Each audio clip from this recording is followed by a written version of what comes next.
పరలోకమందున మా కన్న తండ్రి, మీ ఘనమైన ఉన్నతమైన మహోన్నతమైన నామమునకు వందనములు, స్తుతులు, స్తోత్రములు, కృతజ్ఞతాస్తుతులు చెల్లించుకొనిచున్నాము తండ్రి. ఇంతవరకు మిరకల నీడలో భద్రపరిచి ప్రభు మరి మీ సన్నిధిలో కూడుకోవడానికి మీరు చూపించిన కృపను బట్టి మీకు కృతజ్ఞతాస్తుతులు చెల్లించుకొనిచున్నాము నాయన.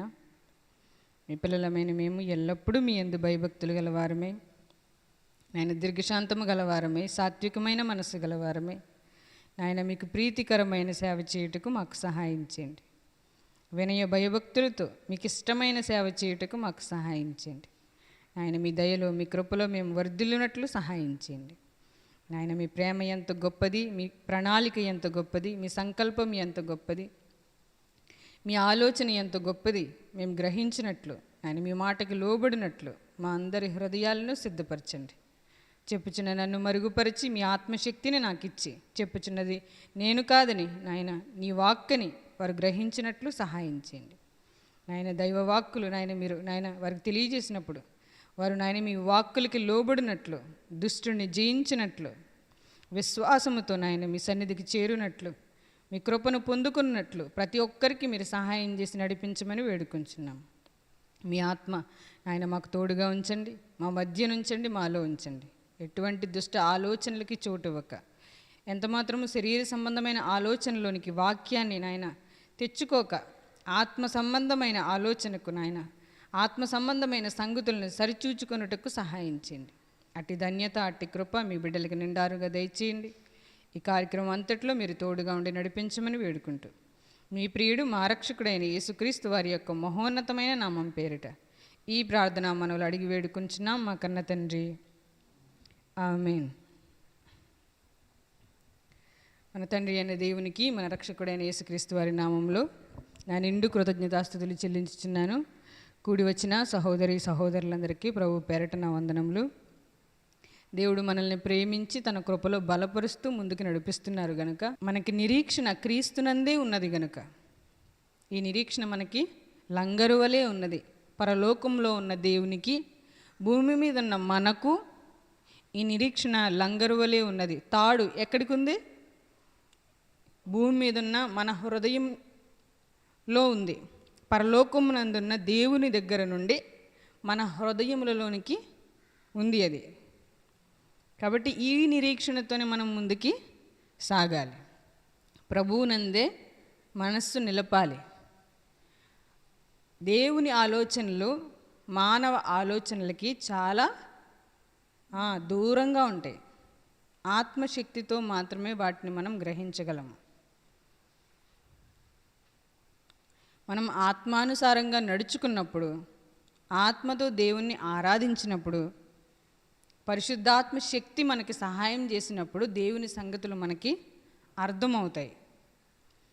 మనం లోక సంబంధంగా ఆలోచించిన, సొంత ఆలోచనతో ఆలోచించిన మనకు అది అర్థం కాదు. దైవికమైన పరిశుద్ధాత్మ సహాయంతో ఆలోచించినప్పుడు మాత్రమే అవి అర్థమవుతాయి.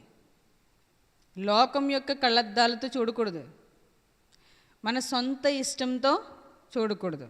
ఆత్మానుసారంగా ఆలోచించాలి. ఆత్మ సంబంధమైన సంగతులు ఆత్మ సంబంధమైన సంగతులతో సరిచూసుకోవాలి. అప్పుడు మనకి దేవుడు అర్థమవుతాడు. దేవుని యొక్క కృప మనకి అర్థమవుతుంది. దేవుడి యొక్క చిత్తం మన పట్ల ఏముందో మనం గ్రహించగలుగుతాం. అప్పుడు మాత్రమే మనం దేవుణ్ణి సంతోషపెట్టగలం. దేవుణ్ణి సంతోషపెట్టకపోతే మన జీవితం వ్యర్థము. మనం దేవుని పిల్లలుగా, దేవుని సంఘంలో, దేవుని రాజ్య సభ్యులుగా ఉన్న మనమందరము ఎవరి ఇష్టాన్ని నెరవేర్చవలసిన వారము? దేవుని ఇష్టాన్ని నెరవేర్చవలసిన వారం. దేవుని కృప కొరకు కనిపెట్టుకొనవలసిన వారం. దేవుడు ఆజ్ఞ ఇవ్వకపోతే మనం ఏమీ చేయలేం. దేవుని సెలవు లేకపోతే భోజనం చేసి తృప్తి పొందుట ఎవనికి సాధ్యమో? భోజనం చేయడానికి కూడా దేవుడు మనకి అవకాశం ఇస్తేనే మనం చేయగలం. మనంతటా మనమే పురికొల్పి, ప్రోత్సహించి, మలచి చేస్తే మనం దేవుళ్ళమా? దేవుని కుమారులమా? నువ్వు దేవుడు అయిపోతావా? దేవుని కుమారుడు అవుతావా? మనం దేవుని కుమారులము, దేవుళ్ళము కాదు. దేవుడు ఒక్కడే. దేవునికిని మనుషులకును మధ్యవర్తి ఒక్కడే. పరిశుద్ధాత్ముడు ఒక్కడే. విశ్వాసము ఒక్కటే. బాప్తిస్మము ఒక్కటే. ఆత్మ సంబంధమైన బాప్తిస్మము ఒక్కటే. కాబట్టి ఒక్కడే ఉన్న దేవుణ్ణి, కుమారుని యొక్క కృప కలిగి, పరిశుద్ధాత్మ యొక్క సహవాసం కలిగి ఆరాధించాలి. అట్టి దేవుణ్ణి నమ్ముకున్న మనము దేవునికి తగినట్టుగా మనం జీవించాలి. అంతేకాని మనకి అవకాశం ఉంది కదా, దొరికింది కదా, మన తెలివి దేవుడి మీద ఉపయోగిద్దామంటే అది చాలా భయంకరమైన స్థితిలోనికి మనం జారిపోతాం. దేవుడి దగ్గరకు వచ్చినప్పుడు దేవుడు చెప్పినట్టు, దేవుడు వాక్కులు చెప్పినట్టు మనం ఉండాలి. కానీ దేవుడి దగ్గరే మనం వేషాలు వేయకూడదు. దేవుని వాక్యానికి మనం లోబడి జీవించాలి. ఒకవేళ మనకు తప్పు ఎక్కడైనా కనిపించిందంటే వెంటనే దాన్ని ఏం చేయాలి? సరిచేసుకోవాలి. తప్పు మార్గంలోనికి ఎంత మాత్రమో వెళ్ళకూడదు. సత్యం ఎక్కడుంది, అసలు సత్యం ఏంటి, దేవుడు ఏం చెప్తున్నాడు, దాన్ని మనం గ్రహించగలగాలి. కాబట్టి ఈరోజు మనం వాక్య భాగంలోనికి వెళ్దాం. దేవుని యొక్క కృప మన పట్ల ఎంత అపారమైనదో, మనం ఎంతగా దేవుణ్ణి అపార్థం చేసుకుంటున్నామో మనం ఆలోచిద్దాం, వాక్యాన్ని ధ్యానిద్దాం. ఇర్మియా గ్రంథము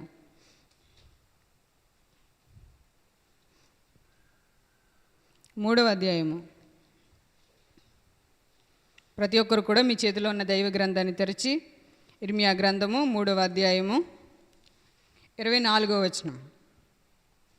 ఇర్మియా గ్రంథము 3వ అధ్యాయము 24వ వచనం.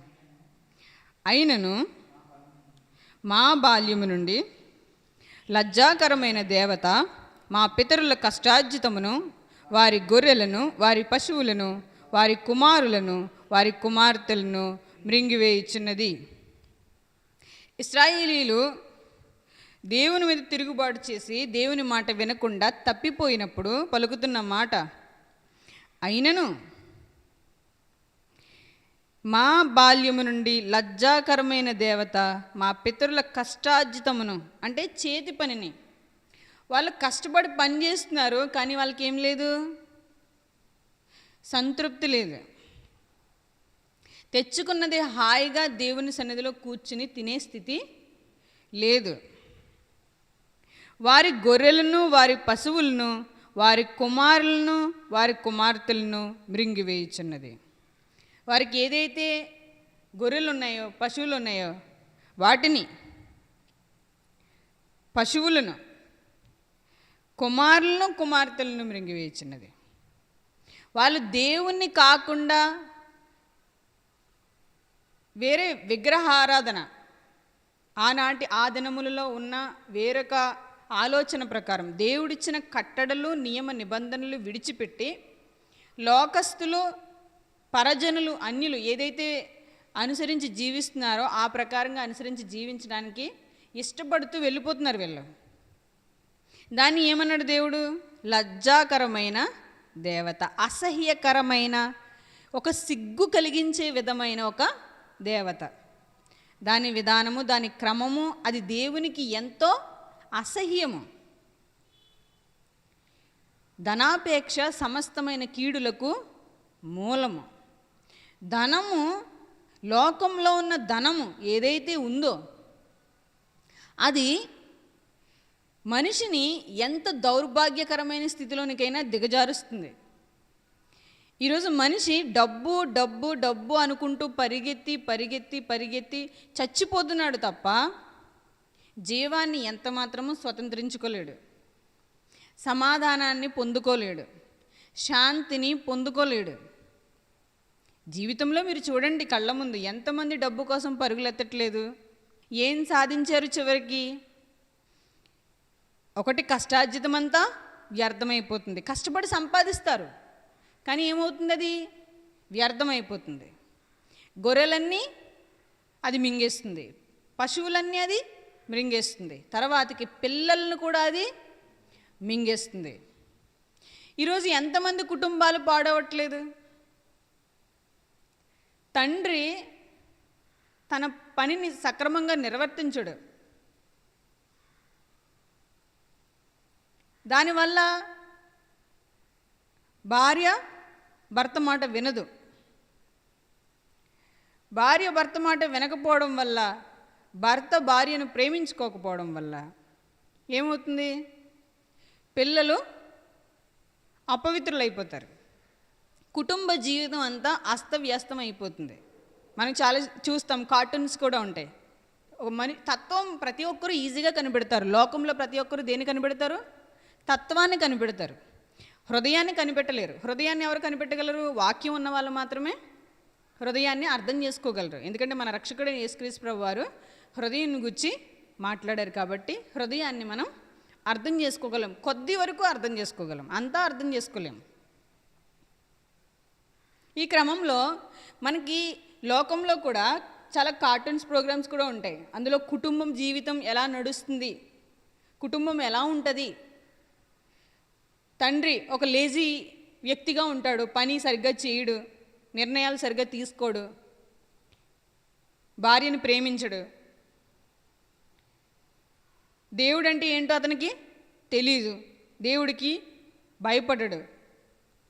అప్పుడు భార్య ఏం చేస్తుంది? భర్త మాట వినదు.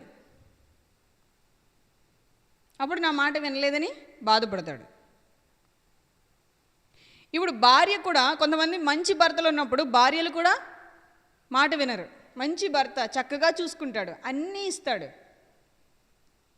సంపాదిస్తాడు, తెచ్చిస్తాడు, తన ఇష్టాయిష్టాలన్నీ తీరుస్తాడు, తన కోసం ఏదైనా చేస్తాడు. అప్పుడు ఏం చేస్తుంది ఆ భార్య? భర్తని లోకుగా చూసి తన ఇష్టాన్ని నెరవేర్చుకుని భర్తకి ఏమాత్రం లోబడట్లేదు.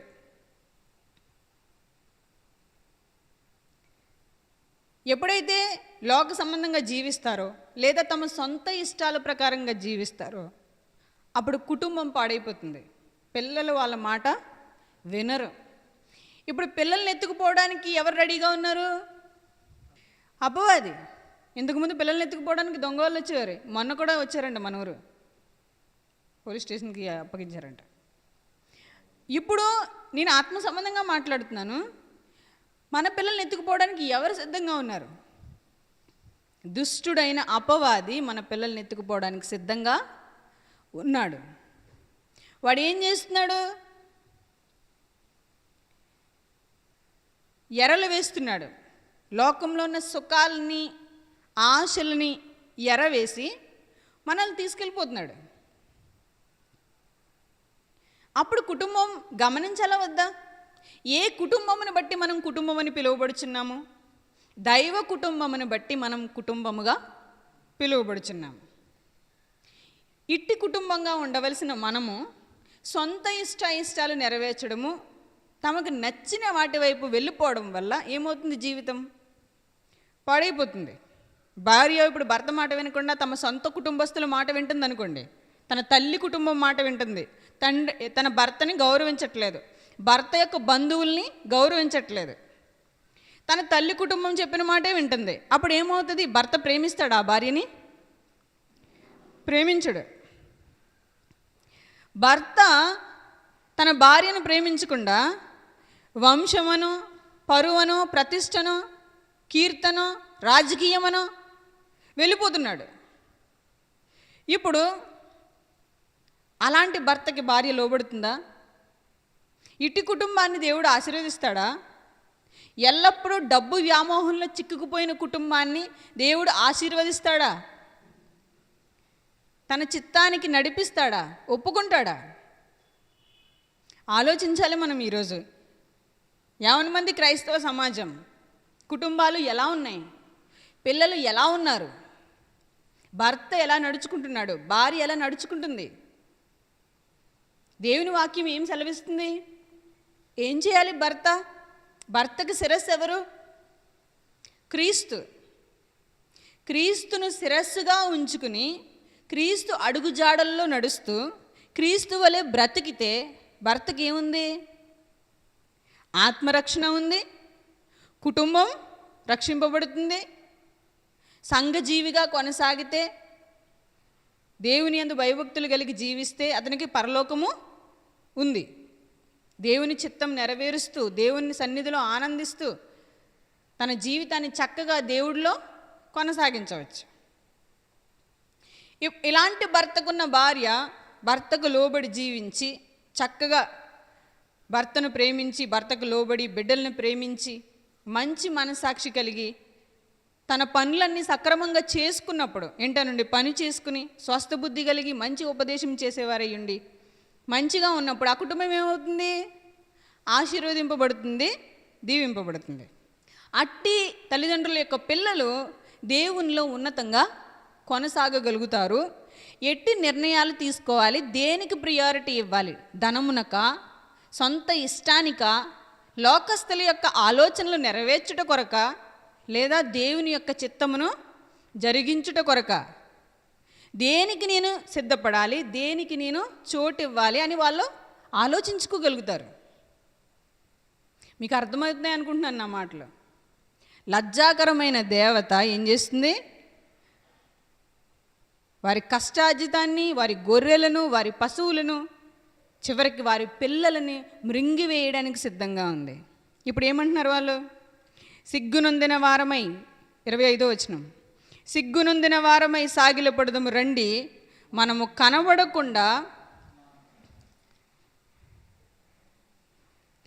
కనబడకుండా అవమానము మనల్ని మరుగు చేయునుగాక. చేసిన తప్పులకి ఇప్పుడు ఏమి వాళ్ళ మీద నిండిపోయింది? అవమానము వారి మీద నిండిపోయింది. వారు చేసిన తప్పులకి వాళ్ళు దేవుని మాట వినకుండా, ఈ దేవుడు ఏవైతే మంచి మంచి ఆజ్ఞలు, కట్టడలు, విధులు ఇచ్చారో ఆ విధులను ఎంత మాత్రము నెరవేర్చకుండా సొంత ఇష్టాలను నెరవేర్చుకోవడం వల్ల, లేదా లోక సంబంధమైన ఆలోచనలు జరిగించటం వలన, వాళ్ళు దేవుని విడిచిపెట్టడం వలన, ఏదైతే కావాలని వాళ్ళు ఈ లజ్జాకరమైన దేవతకి వాళ్ళు పూజిస్తున్నారో అది వాళ్ళని మింగేస్తున్నప్పుడు వాళ్ళు అంటున్నారు, ఇప్పుడు మనం యెహోవా ఎదుట సాగిలపడదము రండి, మన అవమానము మనల్ని మరుగు చేయునుగాక. దేవుని ఎదుట మనకి ఏం మిగిలింది? అవమానమే మిగిలింది.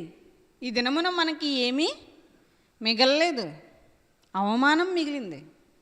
ఎంత అవమానం! కుటుంబం పాడైపోతున్నా, బిడ్డలు చేజారిపోతున్నా, ఆస్తులు కరిగిపోతున్నా, ఆరోగ్యం క్షీణించిపోతున్నా, శక్తి కోల్పోతున్నా, మనస్సాక్షి గద్దిస్తున్నా, ఇంకా దేవుని వైపు తిరిగని అహంకార దృష్టి, అహంకారమైన బుద్ధి,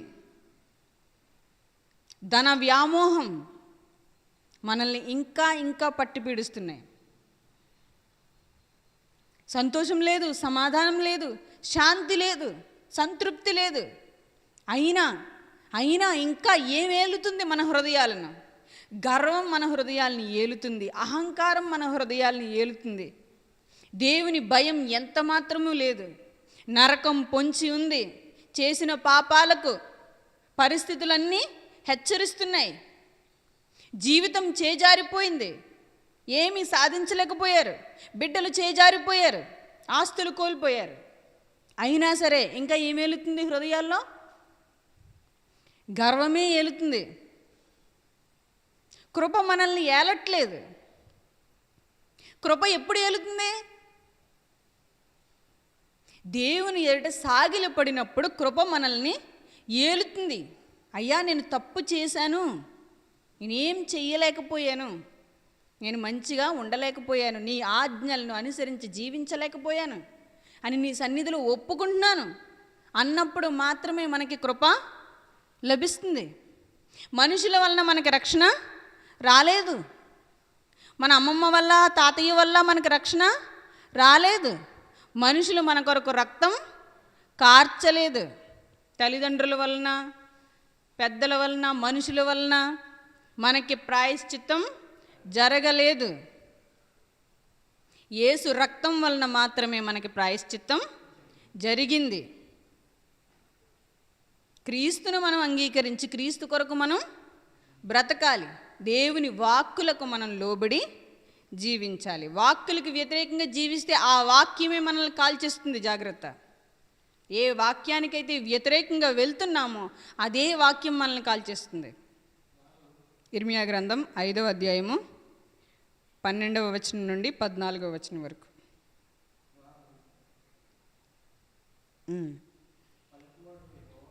వారు పలుకువాడు యెహోవా కాడనియు, ఆయన లేడనియు, కీడు మనకు రాదనియు, ఖడ్గమైనను కరువైనను చూడమనియు, ప్రవక్తలు గాలిమాటలు పలుకుదురనియు, ఆజ్ఞ ఇచ్చువారు వారిలో లేడనియు, తాము చెప్పినట్లు తమకు కలుగుననియు చెప్పుదురు. కావున సైన్యములకు అధిపతియగు దేవుడు నాకు యెహోవా ఇలాగు సెలవిచ్చుచున్నాడు, వారు ఈ మాటలు పలికినందున నా వాక్యములు వారిని కాల్చునట్లు నీ నోట వాటిని అగ్నిగాను ఈ జనమును కట్టెలుగాను నేను చేసేదను.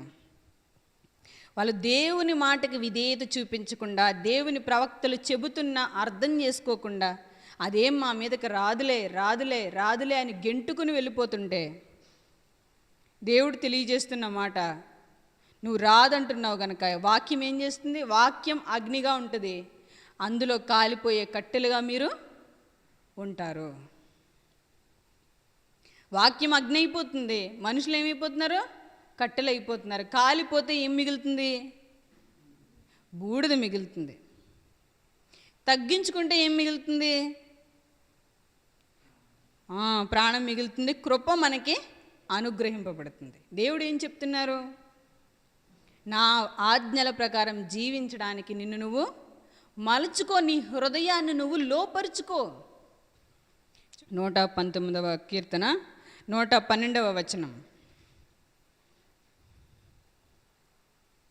119వ కీర్తన 112వ వచనం. నీ కట్టడలను గైకొనుటకు నా హృదయమును నేను లోపరుచుకొని ఉన్నాను, ఇది తుదవరకు నిలుచు నిత్య నిర్ణయము. మనం ఏం చేయాలి? వాక్యములకు తగినట్టుగా, దేవుడు చెప్పినట్టుగా జీవించడానికి మన హృదయమును లోపరుచుకోవాలి. ఎందుకంటే అది మన మాట వినదు. మనసు ఏం చేయదు? మాట వినదు. కాబట్టి మనం ఏం చేయాలి? వాక్యానికి దానిని లోపరుచుకోవాలి. వాక్యం ఏమి చెబుతుందో దాని ప్రకారంగా జీవించడానికి మన హృదయాలను సిద్ధపరచుకోవాలి.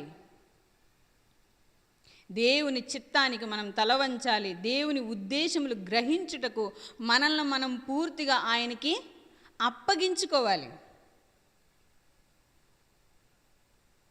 అందుకే భక్తుడు అంటున్నాడు, నీ కట్టడలను గైకొనుటకు నా హృదయమును నేను లోపరుచుకొని ఉన్నాను. భక్తుడికి దేవుడిట్టి శక్తి ఇచ్చినప్పుడు మనకు కూడా ఆయన ఇస్తాడు.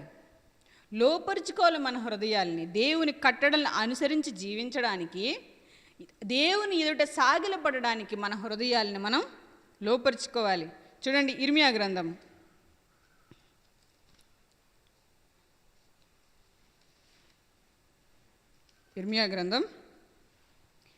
3వ అధ్యాయం 25వ వచనం.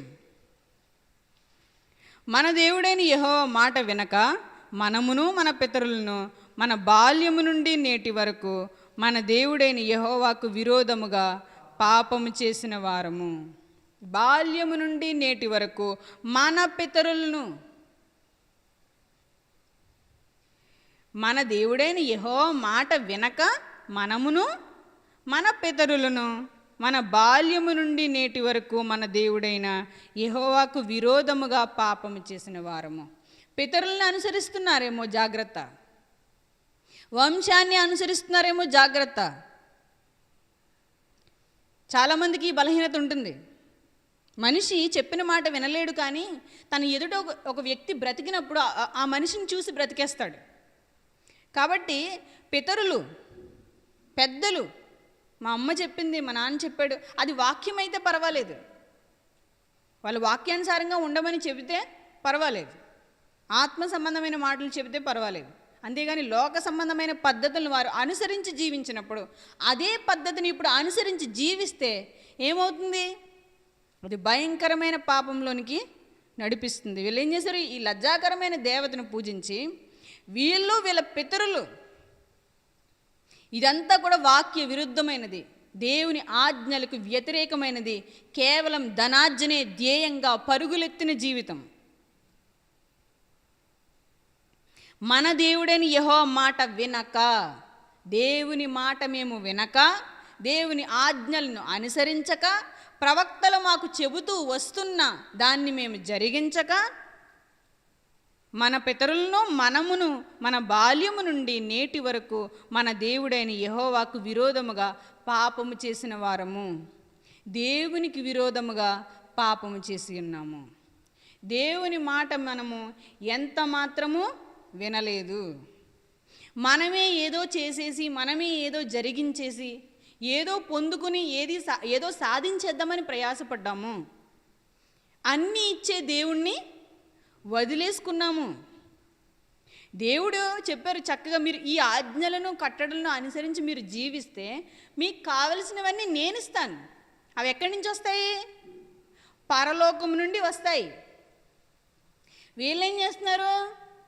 ఈ లజ్జాకరమైన అసహ్యకరమైన ఈ దేవతలకు పూజిస్తే మాకు ఆశీర్వాదాలు వస్తాయి, మేము ఇట్టి క్రమమును అనుసరిస్తే మనకేమొస్తాయి?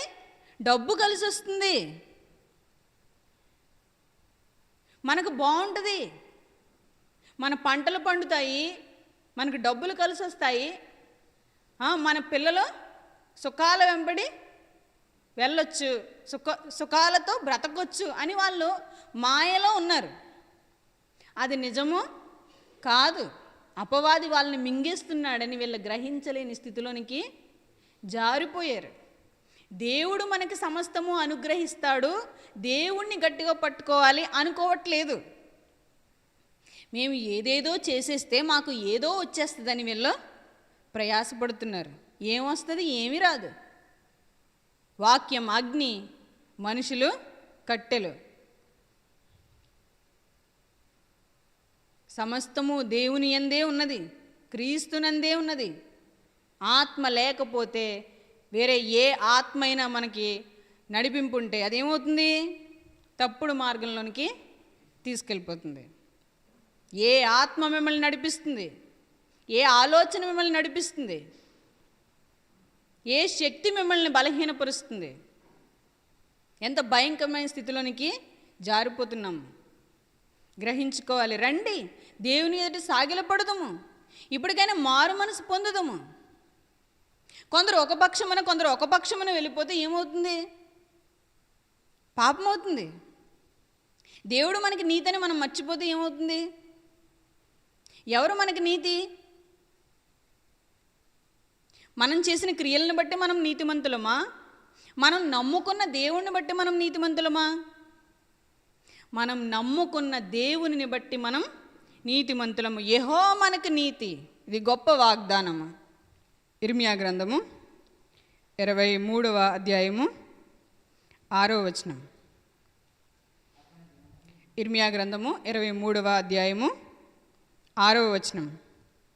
అతని దినములలో యూదా రక్షణనందును ఇశ్రాయేలు నిర్భయముగా నివసించును. యెహోవా మనకు నీతి అని అతనికి పేరు పెట్టుదురు. ఎవరు మన నీతి? క్రీస్తునందు విశ్వాసముంచట ద్వారా మనం నీతిమంతులుగా ఎంచబడుచున్నాం.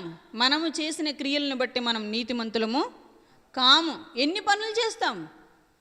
మనుషుల్ని చూసి ఎన్ని పనులు చేస్తాం? ఎన్ని పనులు చేస్తే మనం నీతిమంతులం అవుతాం? కేవలం క్రీస్తును బట్టి మాత్రమే మనం నీతిమంతులుగా ఎంచబడుచున్నాము. క్రీస్తు లేకపోతే మనకి నీతి లేదు. రక్తము లేకుండా పాపక్షమాపణ జరగదు. రక్తం వలన మాత్రమే మనకి విమోచన కలుగుతుంది. క్రీస్తు రక్తమును ఆశ్రయించుట ద్వారా నేనేమవుతున్నాను? విమోచింపబడుతున్నాను, పరిశుద్ధపరచబడుతున్నాను, నీతిగా ఎంచబడుతున్నాను. క్రీస్తు యొక్క జ్ఞానము, పరిశుద్ధత నాకు వస్తుంది, నీతి నాకు వస్తుంది. ఇది మన విశ్వాసం. నీతిమంతుడు విశ్వాస మూలముగా జీవించును, క్రియల మూలముగా జీవించడు. క్రియలు ఉన్నాయి. అవి ఏవి? వాక్య సంబంధమైనవి, సత్య సంబంధమైనవి, సంఘ క్రమంలోనివి. సంఘం కోసం చేయాలి. ఇప్పుడు మనం ముందు చేసిన పాపాలకి క్రీస్తునందు క్షమాపణ వచ్చింది. ఇప్పుడు ఎందుకు చేయాలి? క్షమాపణ ఇచ్చేసాడని ఇష్టం వచ్చినట్టు తిరుగుతామా? క్రీస్తు కొరకు బ్రతుకుతామా? సంఘ క్షేమాభివృద్ధి కొరకు, సంఘ నిర్మాణం కొరకు, ఆత్మల రక్షణార్థమై మనం ప్రయాసపడాలి, పని చేయాలి అలుపెరగక. ఇది క్రీస్తు నిమిత్తము, ప్రభువు నిమిత్తము. ఇంత గొప్ప రక్షణ ఆయన ఇచ్చినప్పుడు మనం ఆయనకి లోబడి పని చేస్తున్నాం, తగ్గించుకుని. ప్రభువును బట్టి. క్రీస్తే మనకు నీతి. క్రీస్తు లేకుండా మనకి నీతి లేదు. మనుషులు మన కొరకు రక్తం కార్చలేదు. మన పితరుల కొరకు కూడా యేసుక్రీస్తే రక్తం కార్చాడు. ఇంతకుముందు పుట్టిన వారి కోసం, పుట్టబోయే వారి కోసం, ఇప్పుడు ఉన్న వారి కోసం, అందరి కోసం కూడా ఎవరు చనిపోయారు? యేసుక్రీస్తు ప్రభువారు చనిపోయారు. అందరికీ ఈయన నామంలో రక్షణ ఉంది. అందరూ మారు మనసు పొందవలనని దేవుడు కోరుచున్నాడు. ఇట్టి కృపలో మనం నిలకడగా ఉండాలి. ఒప్పుకోకపోతే కుదరదు. ఒప్పుకోవాలి, తప్పదు. ఎన్ని రోజులు ఒప్పుకోకపోతే అన్ని రోజులు ఊరుకుంటాడు దేవుడు. నువ్వు ఎంత ఆలస్యం చేస్తే అంత ఎక్కువ అవుతుంది.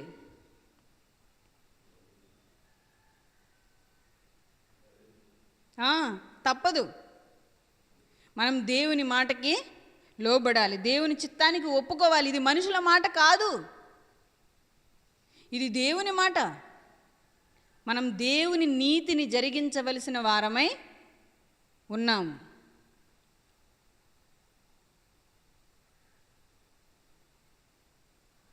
యెహోవా మనకు నీతి. కేవలం దేవుడు మాత్రమే మనకి నీతి. ఇది మనకు అర్థం కావాలి. కానీ కక్షలు, భేదములు వచ్చేస్తే ఏమవుతుంది? ఒకడేమంటున్నాడు? ఒకడు నేను పౌలు వాడను, ఒకడు అపోల్లో వాడను, ఒకడు కేఫా వాడను, ఒకడు క్రీస్తు వాడను. కొరింథీయులకు రాసిన మొదటి పత్రిక 1వ అధ్యాయము 10వ వచనం. సహోదరులారా, మీరందరూ ఏకభావంతో మాట్లాడవలననియు, మీలో కక్షలు లేక ఏక మనసుతోనూ ఏకతాత్పర్యముతోనూ మీరు సన్నద్ధులై ఉండవలననియు మన ప్రభువైన యేసుక్రీస్తు పేరట మిమ్మును వేడుకొనుచున్నాను. నా సహోదరులారా, మీలో కలహములు కలవని మిమ్మును గూర్చి క్లోయే ఇంటి వారి వలన నాకు తెలియవచ్చెను. కొరింథీయుల సంఘంతో మాట్లాడుతూ అపోస్తలుడైన పౌలు గారు అంటున్నారు, మీకు గొడవలు ఉన్నాయంట కదా, క్లోయే ఇంటి వారి వలన నాకు ఈ సంగతి తెలిసింది. మీలో మీకే పడట్లేదు, మీకు కక్షలున్నాయి, మీ మనసులో ఏకతాత్పర్యము లేదు. మీరు సన్నద్ధులై ఉండవలను, మీరు యుద్ధ సన్నద్ధులై ఉండాలని నేను కోరుకుంటుంటే మీరు కక్షలతో ఏమవుతున్నారు? విడిపోతున్నారు. మీకు ఏకతాత్పర్యము, ఏకభావము లేదు. ఉండాల్సిందేంటి? ఏకతాత్పర్యము, ఏకభావము. అందరికీ శిరస్సు క్రీస్తు, అందరికీ ప్రభువు క్రీస్తు. అందరూ వెంబడించాల్సింది యేసుక్రీస్తు ప్రభువారిని. అందరూ ఆయన చెప్పినట్టు చెయ్యాలి. కానీ వీళ్ళు ఏం చేస్తున్నారు? కక్షలతో వేరైపోతున్నారు. ఏకభావం లేదు, ఏకతాత్పర్యం లేదు. యుద్ధ సన్నద్ధులుగా యుద్ధం చేయట్లేదు. ఇప్పుడు ఎవరి మాట వింటున్నారు? ఎవరు వచ్చేసారు మధ్యలోనికి? అపవాది వచ్చేసాడు. వాళ్ళకి ఏకతాత్పర్యం, ఏకభావం లేకపోవడం వల్ల ఎవరు వచ్చేసారు? అపవాది వచ్చేసాడు. ఇప్పుడు వాడి పని జరుగుతుంది తప్ప దేవుడి పని ఏమీ జరగట్లా. మనం దేవుడి పని చేయట్లేదంటే ఆటోమేటిక్గా ఎవరి పని చేస్తున్నాము? అపవాది పనులే చేస్తున్నాము. ఏమవుతున్నప్పుడు? ఆయుష్ తరిగిపోతుంది, కాలం తరిగిపోతుంది, ధనం తరిగిపోతుంది, బలం తరిగిపోతుంది, ఏమీ ఉండదు. ఇంకా దేవుడి చిత్తమేంటో గ్రహించుకుని ఆ ప్రకారంగా మనం జీవించాలి. మనం విధేయత కనుపరచాలి. మనము అపవాదితో పోరాడాలి తప్ప దేవుడితో పోరాడకూడదు. మనం ఎంత అమాయకులమంటే పోరాడాల్సింది ఎటు? అపవాదితో, అవిధేయత యొక్క లక్షణాలతో, అవిధేయులతో, దేవునికి విరోధంగా ఉన్న వారితో మనం పోరాడాలి తప్ప దేవునితో మనం పోరాడకూడదు. మన ఏమైంది? ఇటు తిరగాల్సింది కాస్త అటు తిరిగేసింది. ఒకటి చెప్తుంటే ఇంకో దానికి అర్థం చేసుకుంటున్నాం. తెలియనప్పుడు ఇంకా తెలియజేస్తున్నాం, అర్థం చేస్తున్నాం, ఇంకా తగ్గించుకుంటున్నాం, ఇంకా వేడుకుంటున్నాం, ఇంకా బతిమాలుకుంటున్నాం. తప్పు చేసినందుకు తగ్గించుకోవట్లేదు, ప్రేమించి అర్థం చేసుకుంటారని ప్రభువు పక్షంగా వేడుకుంటున్నాము. బ్రతిమాలినందుకు లోకువైనా ఎందుకు లోకువా? బ్రతిమాలినందుక. ఏమంటున్నారు పౌలు గారు? మీలో కక్షలున్నాయని ఏక మనసుతోనూ ఏక తాత్పర్యంతోనూ మీరు యుద్ధ సన్నద్ధులై ఉండవలననియు మన ప్రభువైన యేసుక్రీస్తు పేరట మిమ్మును వేడుకొనుచున్నాను. మీరు అలా ఉండకూడదు. మీరు ఎలా ఉండాలి?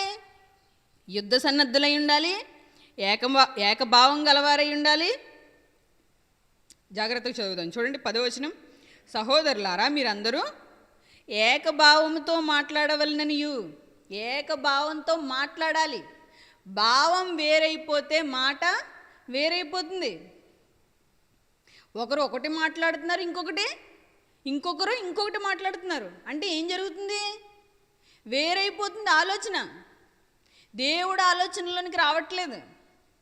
సరితూగాలి కదా. ఇప్పుడు ఏదైనా మాట్లాడుతున్నామంటే దానికి ఏంటంటారు, అర్థం ఉండాలి. అది వాక్యంతో సరిపడాలి. అది దేవుని వాక్కులతో నిండి ఉండాలి. దేవుని క్రమంలోనికి రావాలి. దేవుని ఆత్మ నడిపింపు ఉండాలి. కానీ వీళ్ళు మాట్లాడుతున్నారు కానీ ఏం లేదు. ఏకభావంతో మాట్లాడవలనని అంటే మాటల యందు వేరు కనబడిపోతుంది. మనకు తెలియట్లేదు, బయట వాళ్ళకి బాగా తెలుస్తుంది.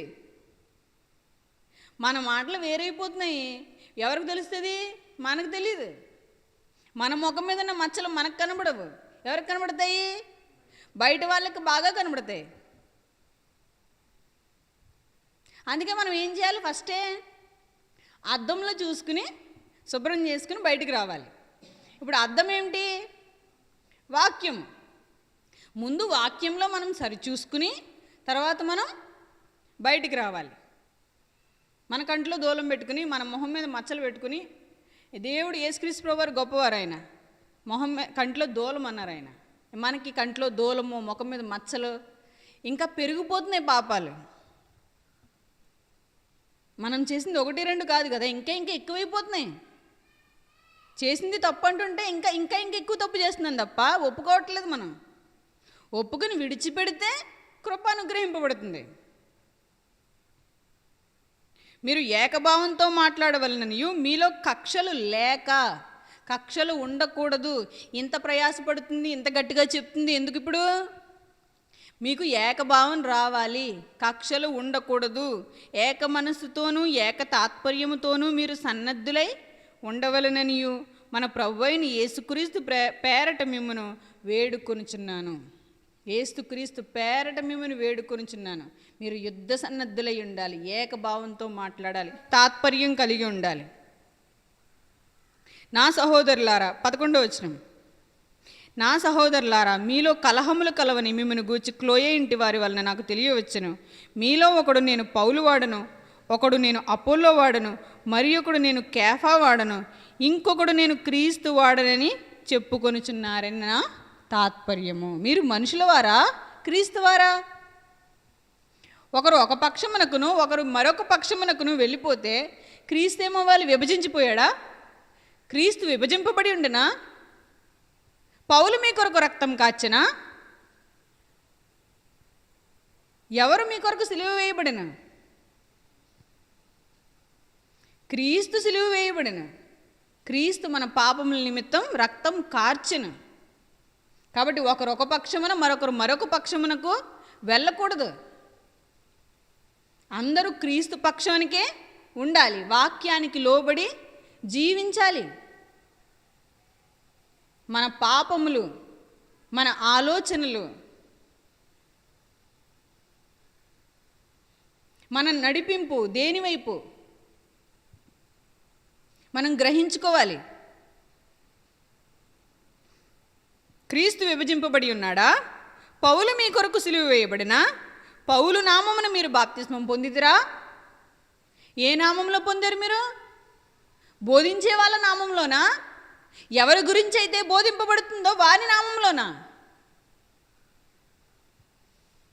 ఎవరి నామంలో మీరు రక్షణ పొందారు? ఎవరి నామంలో మీరు బాప్తిస్మం పొందారు? ఎవరి కొరకు బ్రతుకుతున్నారు? ఏం చెయ్యాలని బ్రతుకుతున్నారు? ఏం సాధించారు? దేవుడు ప్రశ్నిస్తున్నాడు. భయపడాలి మనం. మీరు చక్కగా బాగానే నడుస్తున్నారు కదా, మళ్ళీ దారి ఎలా తొలగిపోయారు? మీరు విశ్వాసం వల్లనే కదా మీరు నీతిమంతులు అయ్యారు. ఇంత తొందరగా ఎలా తొలగిపోయారు?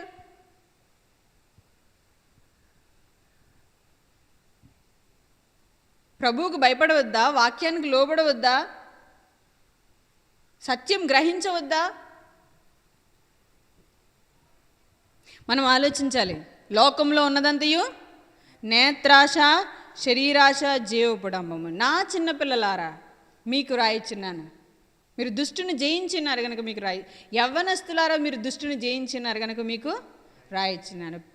పెద్దలారా, తండ్రులారా మీరు దుష్టుని జయించినారు కాబట్టి మీకు రాయిచున్నాను.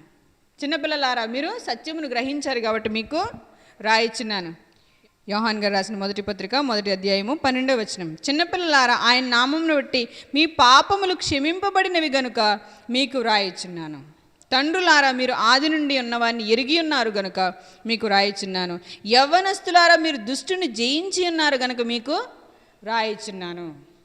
చిన్నలకు, యవ్వనులకు, తండ్రులకు మీరు దుష్టుని జయించి ఉన్నారు గనుక మీకు రాయిచున్నాను. 2 సార్లు చెప్పబడింది అదే మాట. మీరు బలవంతులు, దేవుని వాక్యము మీ యందు నిలుచుచున్నది.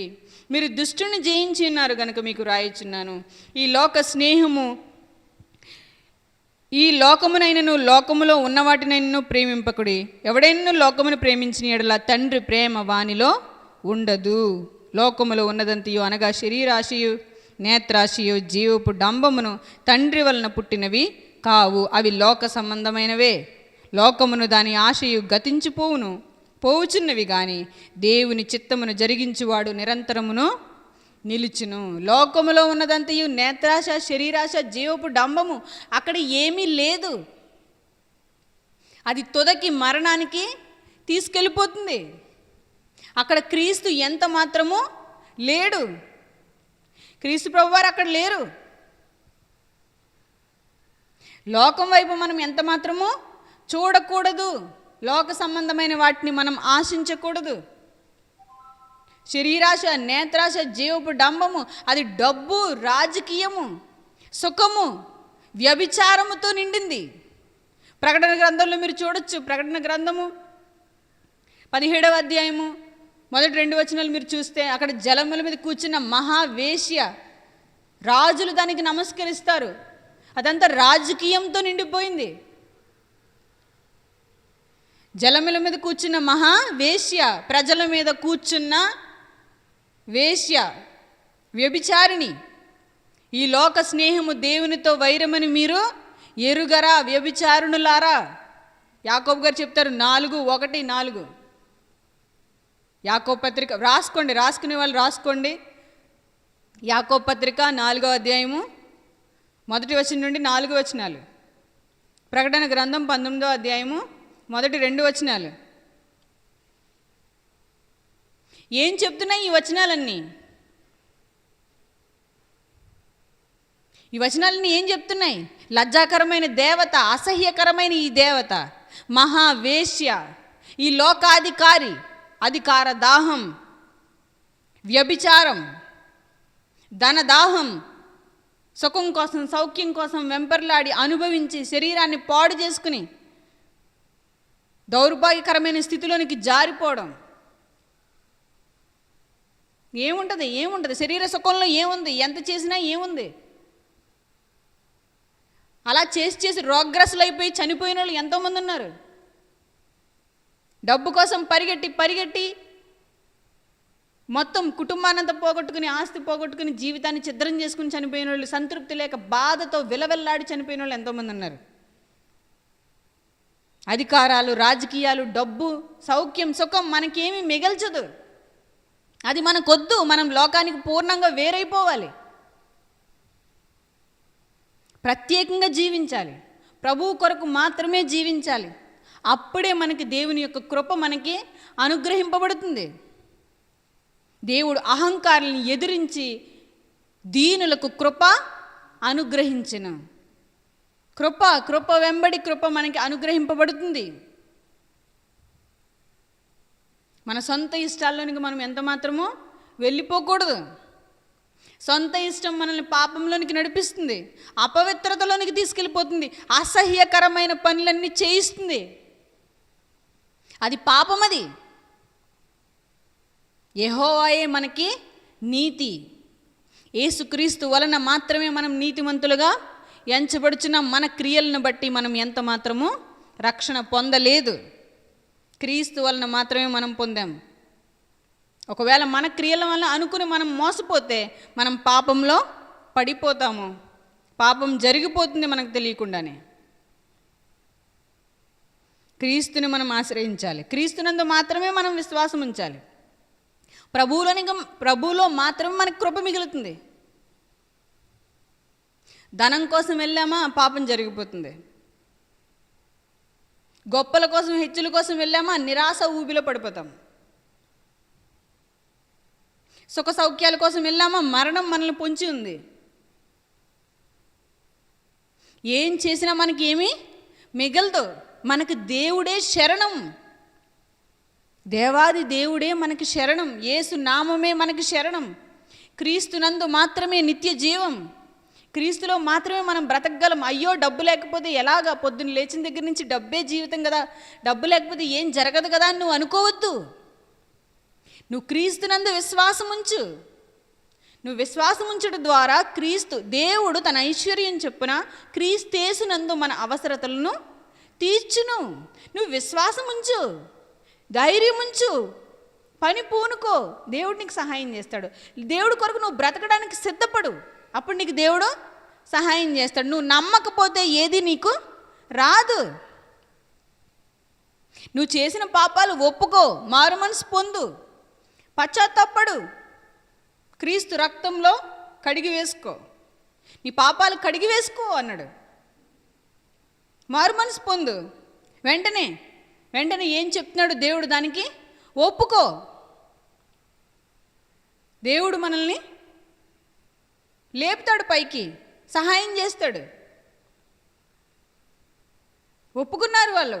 శతాధిపతి యేసుక్రీస్తు ప్రభువారి దగ్గరికి వచ్చినప్పుడు శతాధిపతి అంటాడు, నా పనివాడు మంచం పట్టి ఉన్నాడు, అతను నువ్వు స్వస్థపరచు అన్నప్పుడు, సరే నేను వస్తానన్నప్పుడు, నువ్వు రావద్దు, నువ్వు మాట మాత్రం చెప్పు చాలు, అతను సరైపోతాడు. నేను ఒక అధికారినే, 100 మంది పైన అధికారిని, అయినా నువ్వు ఒక మాట చెప్పు సరిపోద్దన్నప్పుడు ఎంత విశ్వాసం, ఎంత గొప్ప విశ్వాసం నేను ఇశ్రాయేలులో కూడా చూడలేదే. నేను చేస్తానని నీకు అంత నమ్మకం ఉందా? ఉంది. నువ్వు దేవుని కుమారుడు, నువ్వు చేయగలవు. ఆ సూర్యఫెనికే వంశస్థురాలు కూడా వచ్చినప్పుడు, అమ్మ కుక్క పిల్లలకి ఎలా వేస్తాము, పిల్లలు తీసి అంటుంటే, ప్రభా పిల్లలు తింటున్నప్పుడు కింద పడిని కూడా తీసుకుంటారు కదా, పిల్లలు ఎక్కువైపోయి తింటా పారేస్తుంటే కుక్కలు తింటాయి కదా కింద, ఏదో ఒక విధంగా పని అవుతుంది. నువ్వు చేయగలవు. 12 సంవత్సరాల నుండి రక్తస్రావం కలిగిన స్త్రీ, ఆ చెంగు ముట్టుకుంటే చాలు నేను ఏమవుతాను, స్వస్థపరచబడతాను. కనీసం అతను మాటొద్దు, అతనితో నేను చెప్పలేను, మాట్లాడలేను, అతని దగ్గరికి వెళ్ళలేను, కనీసం ఆ వస్త్రపు చెంగు ముట్టుకొని నాకేమొస్తుంది, స్వస్థత వస్తుంది అని నమ్మింది. అంతమంది యేసుక్రీస్తు ప్రభువారిని ముట్టుకున్నారు కానీ ఎవరికి ప్రభావం వెళ్ళలా. ఎవరికి వెళ్ళింది? ఆమె కనీసం ఆ చెంగు చిన్న అంచు అలా పట్టుకున్నందుకు ఆమెకి ఏమొచ్చేసింది, స్వస్థత వచ్చేసింది. వెంటనే ఆమె స్వస్థత పొందింది. ఇప్పుడు ప్రభు అడుగుతున్నారు, ఎవరు నన్ను ముట్టుకున్నది, ప్రభావం నాలో నుండి వెళ్ళిపోయింది. ఎవడు నన్ను ముట్టుకున్నది, ప్రభావం నాలో నుండి వెడలిపోయినది. అదేంటి ప్రభువా, జనం కిక్కిరిసిపోయినారు, నీ మీద పడిపోతున్నారు, ఎవరు పడ్డారని అడుగుతావేంటి? అందరూ నిన్ను ముట్టుకున్నారు కదా, ఒక్కరు ముట్టుకున్నారంటావేంటి, అందరూ నీ మీదే ఉన్నారు. అప్పుడు ఆయన అంటున్నారు, లేదు, అందరూ ముట్టుకోవడం వేరు, విశ్వాసంతో ముట్టుకోవడం వేరు. నా ప్రభువు చేస్తాడు అని నేను నమ్మాను కాబట్టి జరిగింది తప్ప, యేసుక్రీస్తుని పట్టుకున్నా ముట్టుకున్నా ఏం చేసుకున్నా విశ్వాసం లేకపోతే వ్యర్థమే. ఏముంది, ఇతనా నజరేతులో పుట్టాడు, వాళ్ళ వడ్రంగి వాళ్ళ ఇంట్లో ఉంటాడు, పనిపాటు ఏముండదు, ఆ యెరూషలేములో గుడిలో గట్రా తిరుగుతాడు, వాళ్ళకి వీళ్ళకి ఆ మాటలు ఈ మాటలు చెప్తాడు. ఇతనేమో తిండిపోతు, అటు ఇటు తిరుగుతాడు, పని ఏముంది, పనిపాటు ఏం లేదు, అలా నలుగురు మనుషుల్లో కూర్చొని మాట్లాడతాడు అని కానీ అనుకున్నారనుకో, వాళ్ళకి ఏం రాదు, రక్షణ రాదు, పాపక్షమాపణ జరగదు, విమోచన ఉండదు, నీతి కలగదు. నీతి ఎవరి వలన కలుగుతుంది? యేసుక్రీస్తు ప్రభువారి యొక్క నామమును ఆశ్రయించుట వలన, విశ్వాసముంచుట వలన కలుగుతుంది. వినుట వలన విశ్వాసం కలుగును. అది క్రీస్తును గూర్చిన మాట వలన కలుగును. క్రీస్తు మాటలో శక్తి ఉంది, ఆయన నామములో శక్తి ఉంది, ఆయన పేరులో శక్తి ఉంది. శక్తి ఎక్కడెక్కడో లేదు, క్రీస్తులో మాత్రమే ఉంది. క్రీస్తు నందే, ఈ నామమందే రక్షణ. మరి ఏ నామమందు రక్షణ కలుగదు? ఈ నామమే మనకు ఆశ్రయం. ఆయన ఎదుట మనం సాగిలపడదాము, రండి ఆయన స్తుతిందము, ఆయన సన్నిధిలో ఒప్పుకుందాం, మనము మన పితరులు చేసిన ప్రతి పాపము నుండి మనం విడిపించమని ఆయన సన్నిధిలో ఒప్పుకుందాం. అవి మన మీదకి రాకుండానట్లు కాపాడమని. మన పెద్దలు నడుచుకున్నట్టో, మన అమ్మలు నడుచుకున్నట్టో, నాన్నలు నడుచుకున్నట్టో వంశాలు, పరువు, ప్రతిష్ట ఇలా కాకుండా కేవలం వాక్యం ఏం చెబుతుందో ఆ ప్రకారంగా నడుచుకోవడానికి మనల్ని మనం సిద్ధపరచుకుందాం. మన హృదయాలను లోపరుచుకోవాలి మన హృదయాలని. భయపడాలి దేవుడికి. భయపడకండి, ఇవన్నీ వదిలేసుకుంటే ఎలాగా అని భయపడకండి. లూకాసు వార్త 6వ అధ్యాయము 35వ వచనం. మీరైతే ఎట్టి వారిని గూర్చి అయినను నిరాశ చేసుకొనక. నిరాశ పడవద్దు, మనుషుల్ని చూడొద్దు, దేవుని వైపు చూడు, విశ్వాసం ఉంచు, నిరీక్షణ కలిగి ఉండు. దేవుడు మనకి సహాయం చేస్తాడు. విశ్వాసాన్ని మనం వృద్ధిపరుచుకోవాలి క్రీస్తులో. దేనిని గూర్చి? మీరైతే ఎట్టి వారిని గూర్చి అయినను నిరాశ చేసుకొనక. వీళ్ళు ఇలాంటోళ్ళు, వాళ్ళు అలాంటోళ్ళు, వీళ్ళకేం రాదు, వాళ్ళకి అన్నీ వచ్చు, అలా ఏముండదు. ప్రతి ఒక్కరూ దేవుని బిడ్డ, ప్రతి ఒక్కరూ దేవుడు తన చేతులతో సృష్టించుకున్న దైవ కుమారులు. ప్రతి ఒక్క మనిషిని దేవుడు ప్రేమిస్తున్నాడు. మనుషుల యొక్క టాలెంట్ని బట్టి, అందాన్ని బట్టి, చదువుని బట్టి, డబ్బుని బట్టి కొలవకూడదు. విశ్వాసమే మనకి విజయము. మనం విశ్వాసంతో పోరాడితే దేవుడు మనకు అనుగ్రహిస్తాడు కదా అని సొంత ఇష్టాలకు వెళ్ళిపోతే ఊరుకోడు దేవుడు. తన ఇష్టం వైపే మనం నడవాలి, తను చెప్పినట్టు మనం చెయ్యాలి. యేసుక్రీస్తునందు మాత్రమే విశ్వాసము ఉంచాలి. మీరైతే ఎట్టి వారిని గూర్చేనను నిరాశ చేసుకొనక మీ శత్రువులను ప్రేమించుడి, మేలు చేయుడి, అప్పు ఇయ్యుడి, అప్పుడు మీ ఫలము గొప్పదయ్యుండును. మీరు సర్వోన్నతుని కుమారులయ్యుందురు. ఆయన కృతజ్ఞత లేని వారి ఎడలను, దుష్టుల ఎడలను ఉపకారి అయ్యున్నాడు. కృతజ్ఞత లేనివారు ఎన్ని మేళ్ళు చేసినా లెక్క ఉండదు. ఆయన ఏమంటున్నాడు దేవుడు? మేలు చేయి, మళ్ళీ చేయి. దుష్టుడైన ఈ హామాను అంటాడు. హామాను లాంటి బుద్ధి ఉన్నా సరే, దుష్టత్వం ఉన్నా సరే, వాళ్ళకు కూడా ఏం చేయమంటున్నాడు దేవుడు? మేలు చేయమంటున్నాడు. కనికరం చూపించండి. ఒక వ్యక్తి ఉన్నాడు, కష్టపడడానికి వెళ్ళి డబ్బులు తెచ్చుకుని అన్నీ సంపాదించుకుని ఆహార వస్తువులన్నీ తెచ్చుకుని వంట చేసుకుని పెట్టుకున్నాడు తిందామని. ఏం చేశాడు? కష్టపడి తెచ్చుకుని డబ్బులు తెచ్చుకుని ఆహార పదార్థాలన్నీ తెచ్చుకుని వండుకుని పెట్టుకున్నాడు. ఈలోగా తిందామనేసరికి ఒక దొంగోడు వచ్చి ఎత్తుకుపోయాడు.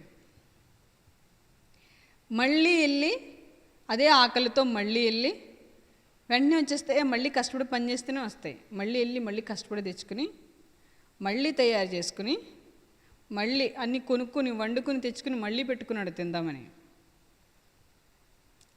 ఇప్పుడు మళ్ళీ వచ్చాడు దొంగడు. ఎందుకంటే వాడికి ఆకలేసేస్తుంది కదా మళ్ళీ ఇంకో పూటకి. ఏం చేశాడు? మళ్ళీ వండుకున్నదే మళ్ళీ పట్టుకెళ్ళిపోయాడు. ఇప్పుడు ఏడ్చుకుంటూ వెళ్ళి మళ్ళీ అదే కాలిపోతున్న ఆ పొట్టతో ఏడ్చుకుంటూ వెళ్ళి మళ్ళీ పని చేసుకుని మళ్ళీ డబ్బులు తెచ్చుకుని మళ్ళీ వండుకున్నాడు. ఇప్పుడు ఏమంటున్నాడు? మళ్ళీ వచ్చాడు. 3 పూటలు మరి ఆకలేస్తుంది కదా.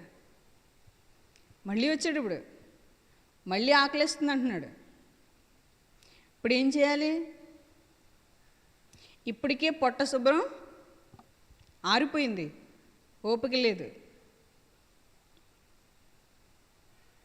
ఇంకా తిన్నా కూడా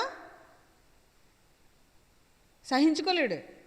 ఎందుకంటే ఇంక దగ్గరికి వచ్చేసినాడు. ఇంకా పొట్ట శుభ్రం ఆరిపోయినప్పుడు ఓపిక లేనప్పుడు తిన్నా కూడా ఏమవుదు, వంట పట్టదు. ఇప్పుడు మళ్ళీ ఏం చేస్తున్నాడు? మళ్ళీ దొంగిలించడానికి మళ్ళీ వచ్చాడు.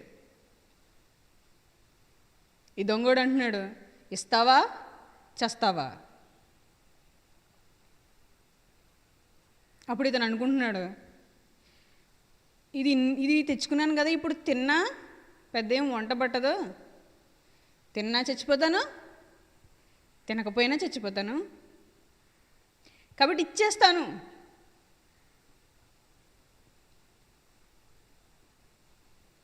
అనుకుంటున్నాడు. కానీ నిజానికి అది ఆ దొంగకి అది మంచిదేనా?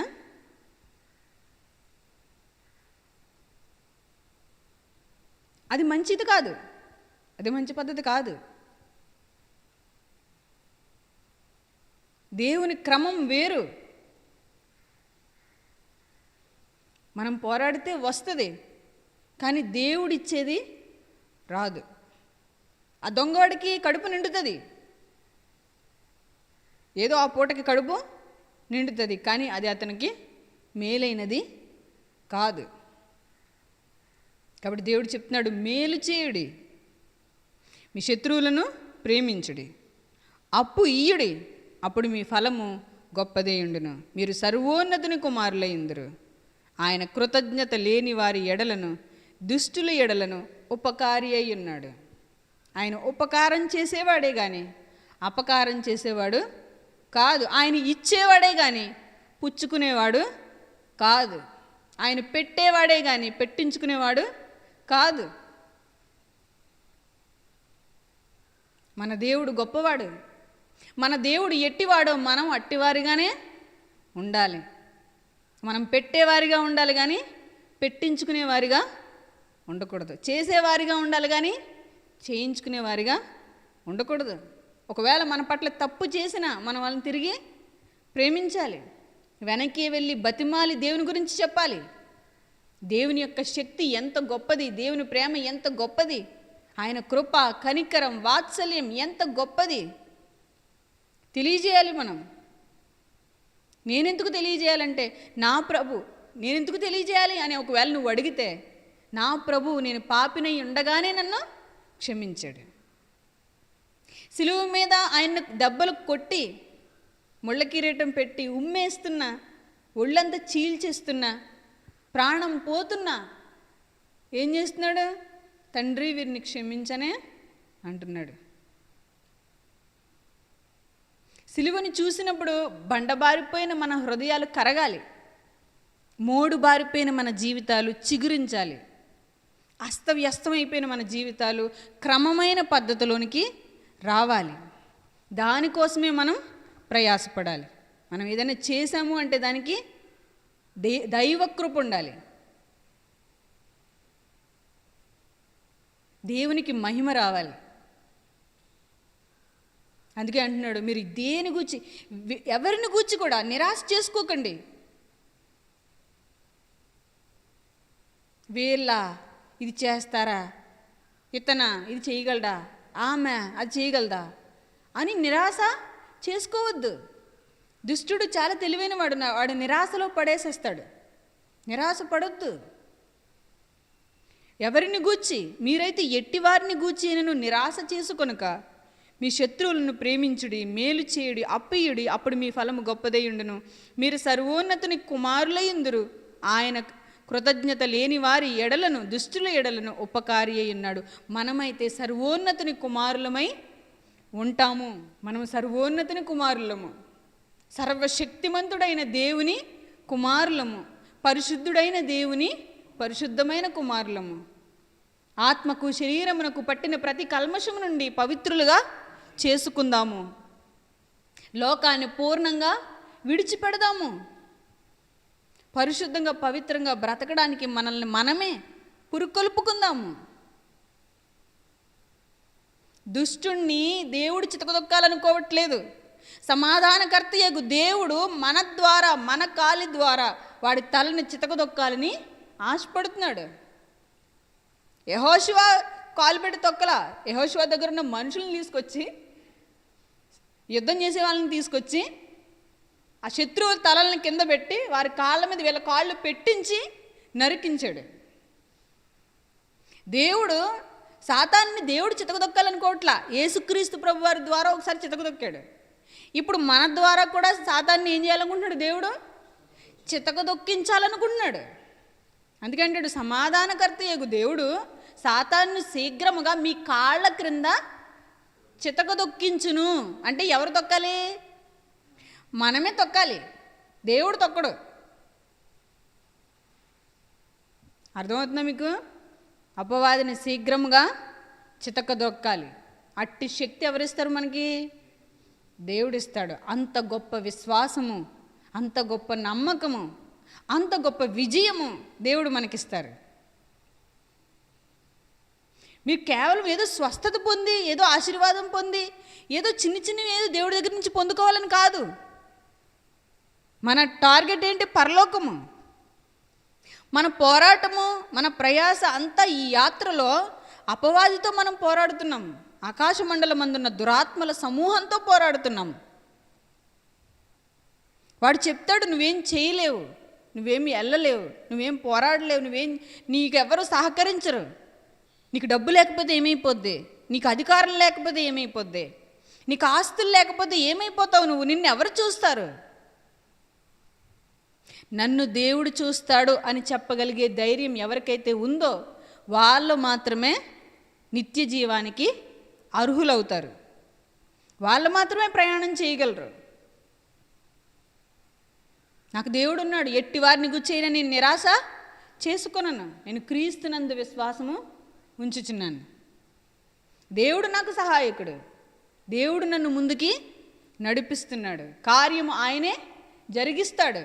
యుద్ధము యెహోవాదే, విజయము కూడా యెహోవాదే, రాజ్యము కూడా యెహోవాదే. రాజ్యము క్రీస్తుదాయను, రాజ్యము క్రీస్తుదాయను. ఇప్పుడు క్రీస్తు కూడా రాజ్యాన్ని తండ్రికి లోపరచాలి. అది జరగబోయే కార్యక్రమం. కాబట్టి జాగ్రత్త. దేవుని సన్నిధిలో మనం భయపడాలి, దేవుణ్ణి చూసి మనం బలపడాలి. ఎక్కడ మన బలం? ఎక్కడ? దేవుడే. ఇది కంటికి ఏం కనిపిస్తుంది? ఏమీ కనిపించదు. కానీ ఎవరిని బట్టి ధైర్యం తెచ్చుకోవాలి? యెహోవాని బట్టి ధైర్యం తెచ్చుకోవాలి, దేవుని బట్టి బలం తెచ్చుకోవాలి, క్రీస్తునందు విశ్వాసం ఉంచాలి, క్రీస్తుని గురించి వినాలి. వినుట వలన మీకు విశ్వాసం కలుగుతుంది, వినుట వలన విశ్వాసం కలుగుతుంది. కాబట్టి ఫీలింగ్స్ లేని వారిలాగా, బండబారిపోయిన హృదయాలుగా మనం ఉండకూడదు. యేసుక్రీస్తు కలిగిన మనస్సు మనకు ఉండాలి. ఆయన కఠినుడు కాదు, ఆయన ప్రేమ కలిగిన వాడు, జాలి కలిగిన వాడు. మనల్ని ప్రేమిస్తాడు, మనల్ని కరుణిస్తాడు, మనల్ని ఏమీ అనడు. ఆయన ఎంతో ప్రేమ జాలి కలిగిన వాడు. యోబు సహనమును గురించి మీరు వింటారు కదా, ఆయన ఎంతో జాలియు సహనము కలిగిన వాడంటే యోబు కంటే గొప్పవాడు మన దేవుడు. ఎంతో జాలి ఆయనకి. ఎంతో దయ, ఎంతో కృప ఆయనకి. ఒక పాపి మారు మనసు పొందడమే ఆయనకి ఇష్టం, కానీ ఆయనకి ఎవరిని శిక్షించడం ఆయనకి ఇష్టం ఉండదు. కానీ ఒకవేళ దేవుని మాట వినకుండా సొంత మార్గాలకు వెళ్ళిపోతే ఆయన ఎంత మాత్రము సహించలేడు. పిలుస్తున్నాడు ఆయన మనల్ని జాగ్రత్త పడమని. కాబట్టి డబ్బుతో అహంకారంతో ఉండిపోతే అహంకారానికి ఆత్మలన్నీ ఏమవుతాయి? ఆహుతైపోతాయి. ఇప్పటికే ఎంతోమంది నశించిపోయారు. మనం తగ్గించుకోకపోతే అనేకులు చనిపోతారు. మనం ఒప్పుకోకపోతే అనేకులు చనిపోతారు. ఎవరైనా ఒకవేళ ఏదన్నా అన్నా, అవును నేను అలాంటి వాడినే, అవును నేను చేయలేకపోయాను అని మనం ఒప్పుకోగలిగితే మనం అనేకుల్ని జయించవచ్చు, అనేకుల్ని ప్రభు యొద్దకు నడిపించవచ్చు. ఇంకెంతసేపు మన గురించి మనమే చెప్పుకొని మనమే అహంకారులుగా డబ్బును చూసుకుని మురిసిపోయే వాళ్ళమైతే మనం చూసి మురిసిపోయేదంతా ఒకనాడు కాలిపోతుంది. కాబట్టి విడిచిపెట్టేద్దాం. ఏది వద్దు, క్రీస్తే కావాలి. క్రీస్తు నామం మాత్రమే మనం ఆశ్రయించాలి. చూడండి, చివరిగా ఒక వచనం చూసుకుని ముగించుకుందాం. ప్రకటన గ్రంథం 19వ అధ్యాయం. ప్రకటన గ్రంథం, నేను ఇందాక ప్రకటన గ్రంథంలో ఒక వచనం చెప్పాను కదా, అది 17వ అధ్యాయము 1-2 వచనాలు. ఇంతకుముందు చెప్పిన ప్రకటన గ్రంథం 17వ అధ్యాయం 1-2 వచనాలు. ఇప్పుడైతే 19వ అధ్యాయము, ప్రకటన గ్రంథం 19వ అధ్యాయం 13వ వచనం నుండి ఆ పైలైన్. వ్రాయబడిన ఒక నామం ఆయనకి కలదు, అది ఆయనకే గాని మరి ఎవనికినీ తెలియదు. రక్తములో ముంచబడిన వస్త్రము ఆయన ధరించుకొని ఉండెను, మరియు దేవుని వాక్యము అను నామము ఆయనకి పెట్టబడి ఉన్నది. పరలోకమందున్న సేనలు శుభ్రమైన తెల్లని నారబట్టలు ధరించుకొని తెల్లని గుర్రములెక్కి ఆయన్ను వెంబడించుచుండిరి. జనములను కొట్టుటకై ఆయన నోట నుండి వాడిగల ఖడ్గము బయలువెడలుచున్నది. ఆయన ఇనుపదండముతో వారిని ఏలును. ఆయనే సర్వాధికారియగు దేవుని తీక్షణమైన ఉగ్రతను మద్యపు తొట్టి త్రొక్కును. రాజులకు రాజును ప్రభువులకు ప్రభువును అను నామము ఆయన వస్త్రము మీదను తొడ మీదను వ్రాయబడి ఉన్నది. ఆయనకు ఒక నామం ఇవ్వబడింది. దేవుని వాక్యము అను నామము ఆయనకి పెట్టబడి ఉన్నది. ఆయనే సర్వాధికారియు దేవుని తీక్షణమైన ఉగ్రత అను మద్యపు తొట్టిని త్రొక్కును. రాజులకు రాజును ప్రభువులకు ప్రభువు అను నామము ఆయన వస్త్రం మీదను తొడ మీదను వ్రాయబడి ఉండెను. సర్వాధికారము క్రీస్తుది. మన రక్షకుడైన యేసుక్రీస్తు మనం నమ్ముకున్న దేవుడు, మనల్ని కాపాడే నాథుడు, మన ప్రియుడు, సంఘాన్ని పోషించి సంరక్షించేవాడు. మనం నమ్ముకున్న మన ప్రభు అయిన యేసుక్రీస్తు. ఆయన నామము పాపులకి ఆశ్రయము. ఆయనకి వాక్యము అను పేరు పెట్టబడెను. ఆయనే సర్వాధికారి. ఆయన ఇనుపదండముతో ఏలును. ఆయన నోట నుండి వాడిగల ఖడ్గము బయలువెడలుచున్నది. ఆయనే సర్వాధికారియగు దేవుని తీక్షణమైన ఉగ్రతను మద్యపు తొట్టి త్రొక్కును. రాజులకు రాజును ప్రభువులకు ప్రభువును అను నామము ఆయన వస్త్రం మీదను తొడ మీదను రాయబడి ఉన్నది. ఆయన నామము ఎంతో గొప్పది. ఆయన రాజులకు రాజు, ప్రభువులకు ప్రభువు. ఈ నామందే రక్షణ. ఈయనలో సమస్తము ఉంది, సమస్తము కలిగించింది ఈయనే. కలిగి ఉన్నది ఏది ఈయన లేకుండా కలగలేదు. నీ పుట్టుక, నీ జననం, నీ సమయం, నీ జీవితం యొక్క కొనసాగింపు అంతా ఈయన కనుసన్నల్లో జరుగుతుంది. ఎందుకు నువ్వు ఈయన నమ్మలేకపోతున్నావు? అన్నీ అనుగ్రహించేవాడు ఈయన అని నువ్వెందుకు నమ్మలేకపోతున్నావు? నువ్వెందుకు ఈ నామమును ఆశ్రయించలేకపోతున్నావు? ఎందుకు విశ్వాసం ఉంచలేకపోతున్నావు? లోకం వైపు, మనుషుల వైపు ఎందుకు చూస్తున్నావు? విడిచిపెట్టమన్న దేవుడే మనకు సమస్తాన్ని అనుగ్రహించడని ఎందుకు నమ్మలేకపోతున్నాం? డబ్బును విడిచిపెట్టమన్నాడు దేవుడు. మీరు సిరిని కానీ దేవుని కానీ రెండు ఒకేసారి సేవించలేరు. డబ్బును విడిచిపెట్టమంటున్నాడు. మరి డబ్బు విడిచిపెడితే ఏమవుతుంది? ఎలా విడిచిపెట్టాలి? నమ్మితే చూస్తావు. నమ్మిన వానికి సమస్తము సాధ్యము. నమ్ముట నీ వలనైతే నమ్మువానికి సమస్తము సాధ్యము. స్వస్థపరచుట నీ వలన అగునా అని అడిగాడు ఆ వ్యక్తి. యేసుక్రీస్తు ప్రభువారు అన్నారు, నమ్ముట నీ వలన అగునా? నమ్ముట ఒకవేళ నీ వలన అయితే నమ్మువానికి సమస్తము సాధ్యము.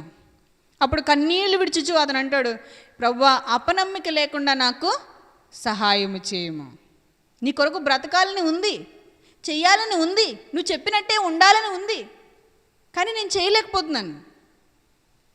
దానికి నాకు నీ సహాయం కావాలి అని మనం అడిగినప్పుడు, ప్రార్థించినప్పుడు ఆయన మనకి కృప అనుగ్రహిస్తారు. ఆయన అహంకారులను ఎదిరించి దీనులకు కృప అనుగ్రహించిన, ఆయన నమ్ముకున్న వారికి ఆయన కేడము, ఆయనే నా శైలము, నా శృంగము, నా దుర్గము, మనకు సహాయకుడు. అసహ్యకరమైన దేవతల్ని పూజించాల్సినంత పని మనకి లేదు. ధనమును ఆశ్రయించి నశించిపోయారు, రాజులను ఆశ్రయించి నశించిపోయారు, అధికారులను చూసుకుని మురిసిపోయారు, కానీ ఏమీ మిగలలేదు. అపవాది మనకి ఎరలు వేస్తుంది. వాడు డబ్బుని ఎరగా వేస్తాడు, అధికారాన్ని ఎరగా వేస్తాడు, సుఖాలని ఎరగా వేస్తాడు. దేనికి మనం లొంగకూడదు. బంధాలకి, బంధుత్వాలకి మనం లొంగకూడదు. లొంగితే ఏమవుతుంది? ఆత్మ నశించిపోతుంది. మనం వాక్యానికి లోబడాలి, దేవుని చిత్తాన్ని జరిగించాలి. దేవుని చిత్తమును జరిగించేవాడు నిరంతరము నిలుచును. దేవుని వాక్యం నిలుచును, దేవుని వాక్యానుసారంగా నడుచుకుని వారు నిలుచును. కాబట్టి మనం విశ్వాసం ఉంచుదాం దేవుని యందు. ఆస్తులు తరిగిపోయినా, లోకము నుండి మనకి ఎటువంటి గొప్పలు మెప్పులు రాకపోయినా, ఆరోగ్యం క్షీణించిపోయినా, చివరికి పిల్లలైపోయినా, ఆస్తి కీర్తి చివరికి ప్రాణమే పోయినా రాజ్యం మాదవుతుంది. ఆస్తి పోయినా, కీర్తి పోయినా, చివరికి ప్రాణమే పోయినా, మనం యేసుక్రీస్తు వారి కొరకు నిలబడితే పరలోకం మనది. ఏది పోయినా పరలోకం నాది. నీకు మాత్రం పరలోకం రాదు. ఎవరితో చెప్పాలి? అపవాదితో చెప్పాలి. అపవాదితో మనం ఏం చెప్పాలి? నీకు ఆల్రెడీ తీర్పు జరిగిపోయింది. అపవాదికి ఆల్రెడీ తీర్పు జరిగిపోయింది. వాడికి ఎక్కడికి వెళ్తాడు? నరకానికే. వాడు ఎన్ని చేసినా నరకానికే వెళ్తాడు వాడు. మనం చెప్పాలి, నువ్వెన్ని చేసినా నీకు రాజ్యం అయితే దక్కదు. మా ప్రాణం పోయినా, కీర్తి పోయినా, ఆస్తి పోయినా రాజ్యం మనది, నాది, మనది. మనందరము దేవుని పిల్లలము. ఒక్క ఆత్మ కూడా నశించిపోవడానికి వీలు లేదు. అపవాదిగాడు ఒక్కరిని కూడా తీసుకెళ్ళలేడు. తీసుకెళ్ళనివ్వను నేను బ్రతుకున్నాను ఈ రోజులు. అలా ఉండాలి. అపవాదిగాడికి మాత్రం నేను చోటు ఇవ్వను. వాడిని మాత్రం చితకదొక్కుతానే ఉంటాను. వాడి క్రియలు లయపరుస్తూనే ఉంటాను. రాజ్యం నా తండ్రిది, రాజ్యం నా ప్రభువుది, రాజ్యం మాది. మేము ఖచ్చితంగా పరలోకానికి వెళ్తాము. కాబట్టి ఎవరి మీద వాడు ఎన్ని మాటలు చెప్పినా మేము నమ్మము. అందరినీ ప్రేమిస్తాము, శత్రువుల్ని కూడా ప్రేమిస్తాము, అప్పు అడిగిన వారికి ఇస్తాము, సహోదరునికి ముఖము తప్పింపము, అప్పిస్తాం, మేలు చేస్తాం, శత్రువులను ప్రేమిస్తాం, దేవుని మీద నమ్మకం ఉంచుతాం. దేవుని మీద మాత్రమే నమ్మకం ఉంచాలి, విశ్వాసం ఉంచాలి. ఎవరు గొప్పవాళ్ళు కాదు. అందరూ పాపం చేసి దేవుడు అనుగ్రహించే మహిమను పొందలేకపోయాము. ఒకనాడు దేవుడు అనుగ్రహించే మహిమను పొందలేకపోయాము. ఇప్పుడు క్రీస్తునందు నూతన సృష్టిగా మార్చబడ్డాము. పాతవి గతించెను, ఇదిగో సమస్తము క్రొత్తవాయెను. క్రీస్తులో ఇప్పుడు మనం ఎవరమే నూతన సృష్టి. క్రీస్తులో ఇప్పుడు మనం నూతన సృష్టి. వెనుకున్నవి గతించిపోయాను, విడిచిపెట్టండి. ఇప్పుడు మనం క్రొత్త జీవితాన్ని క్రొత్తగా ప్రారంభించి దేవుని రాజ్య స్థాపనకే ప్రయాసపడాలి. ఎంత మాత్రం మనం లోకాన్ని తెచ్చి పెట్టుకోకూడదు. పెట్టుకున్నామా అదేమవుతుంది? పాపం అవుతుంది. కాబట్టి అన్ని తప్పులు చేసినా పౌలు, ఏ తప్పు చేయని స్టెఫను ఎక్కడుంటారు చెప్పండి? అన్ని తప్పులు చేసిన పౌలు గారు, ఏ తప్పు చేయకుండా రాళ్ళతో కొట్టబడి చనిపోయిన స్టెఫన్ గారు, ఇద్దరు కలిసి ఎక్కడ ఉంటారు? పరలోకంలోనే ఉంటారు. ఈ కుష్ఠరోగైన సీమోను, 7 దెయ్యములు పట్టిన ఈ మగ్దలేని మరియా ఎక్కడుంటారు? పరలోకంలోనే ఉంటారు. యేసుక్రీస్తుని విశ్వసించినప్పుడు, యేసుక్రీస్తుని నమ్ముకున్నప్పుడు భేదాలు ఏముండవు. అందరూ కలిసి దేవుని రాజ్యంలో ఉంటారు. తప్పును ఒప్పుకున్నప్పుడు మాత్రమే, ఒప్పుకోనప్పుడు కాదు. మారు మనసు పొందినప్పుడు మాత్రమే. ఏం చేయాలి? ప్రతి ఒక్కరూ క్రీస్తునందు మారు మనసు పొందాలి. మారు మనసు పొంది చెప్పండి, మారు మనసు పొంది మళ్ళీ తప్పు చేస్తారు అప్పుడప్పుడు, చేయకుండా ఏముండరు. అవునా? మనం ఫస్ట్ తప్పు చేసాము. తప్పు చేసినప్పుడు ఏం చేసాము? యేసుక్రీస్తు దగ్గరికి వచ్చినప్పుడు తప్పని తెలుసుకున్నాము. ఖచ్చితంగా చేసింది అక్షరాల తప్పని తెలిసిన తర్వాత ఇప్పుడు ఏం చేస్తున్నాము? యేసుక్రీస్తు వారి యొక్క నామాన్ని ఆశ్రయించి పశ్చాత్తాపడుతున్నాం. అనవసరంగా నేను ఇలా చేశాను, ఇది తప్పైపోయింది అని పశ్చాత్తాపడుతున్నాం. పశ్చాత్తాపడిన తర్వాత యేసు రక్తంలో పాపాలన్నీ కడిగి వేసుకుని ఇప్పుడు ఎలా బ్రతుకుతున్నాం? నూతన సృష్టిగా క్రీస్తునందు విశ్వాసం ఉంచడం ద్వారా. తప్పు జరిగిపోయింది. తప్పు చేయని వాడు ఒక్కడునూ లేడు. తప్పు జరిగిపోయింది. జరిగిపోయిన తర్వాత ఇప్పుడు ఏం చేస్తున్నాము? క్రీస్తునందు నమ్మకం ఉంచి విశ్వాసం ఉంచి ఈ తప్పులన్నీ క్రీస్తు రక్తంలో కడిగి వేసుకున్నాం. కడిగి వేసుకున్న తర్వాత మళ్ళా వాక్యాన్ని తెచ్చి హృదయంలో పెట్టుకున్నాం. వాక్యానుసారంగా జీవిస్తున్నాం. ఇప్పుడు ఒకని ఎడల ఒకరు తప్పు చేసింది కూడా ఏం చేయాలి? ఒప్పుకుని విడిచిపెట్టేయాలి. అయ్యో, ఈ సహోదరుడి విషయంలో నేను చక్కగా చేయలేకపోయాను, ఈ సహోదరి విషయంలో నేను చక్కగా చేయలేకపోయాను, ముందు నేను తెలియక తోలనాడాను, ముందు నేను తెలియక చేదరించుకున్నాను, కానీ ఇప్పుడు అందరూ దేవుని పిల్లలే అని తెలుసుకున్నాను. కాబట్టి ఇప్పుడు నేను అందరినీ ప్రేమిస్తున్నాను, అందరినీ క్షమిస్తున్నాను, సువార్త ప్రకటిస్తున్నాను. ముందటి విషయాలు ఎత్తొచ్చు. చాలామంది ఏం చేస్తారంటే ముందు నువ్వు ఇలా చేయలేదా అని ఎత్తొచ్చు. కానీ నేను ఇప్పుడు క్రీస్తును ఆశ్రయించి అవన్నీ విడిచిపెట్టేశాను. ఇప్పుడు నేను వాక్యానుసారంగా బ్రతుకుతున్నాను, మిమ్మల్ని ప్రేమించి సువార్త చెబుతున్నాను. ఎవ్వరూ నశించిపోకుండా సువార్త ప్రకటిస్తున్నాము. ఏ ఒక్కరూ నశించిపోవడానికి వీలు లేదు. ఎందుకంటే దేవునికి ఒక్క ఆత్మ నశించిపోయినా ఎంతో బాధ, ఒక్క ఆత్మ రక్షింపబడితే దేవునికి ఎంతో సంతోషము. కాబట్టి దేవుని చిత్తానికి మనం ఒప్పుకోవాలి. దేవుని మాట మనం వినాలి, విశ్వాసం ఉంచాలి, క్రీస్తునందు విశ్వాసం ఉంచాలి. సిలువ మీద 2 దొంగలతో ఆయన సిలువ వేయబడ్డారు. యేసుక్రీస్తు ప్రభువారు ఎంతమంది దొంగలతో సిలువ వేయబడ్డారు? 2 దొంగలతో సిలువ వేయబడ్డారు. ఒక దొంగ అన్నాడు, ఏమన్నాడు? యేసుక్రీస్తు ప్రభువారిని దూషించి, నువ్వు దేవుని కుమారుడు అయితే నిన్ను రక్షించుకో, మమ్మల్ని రక్షించు.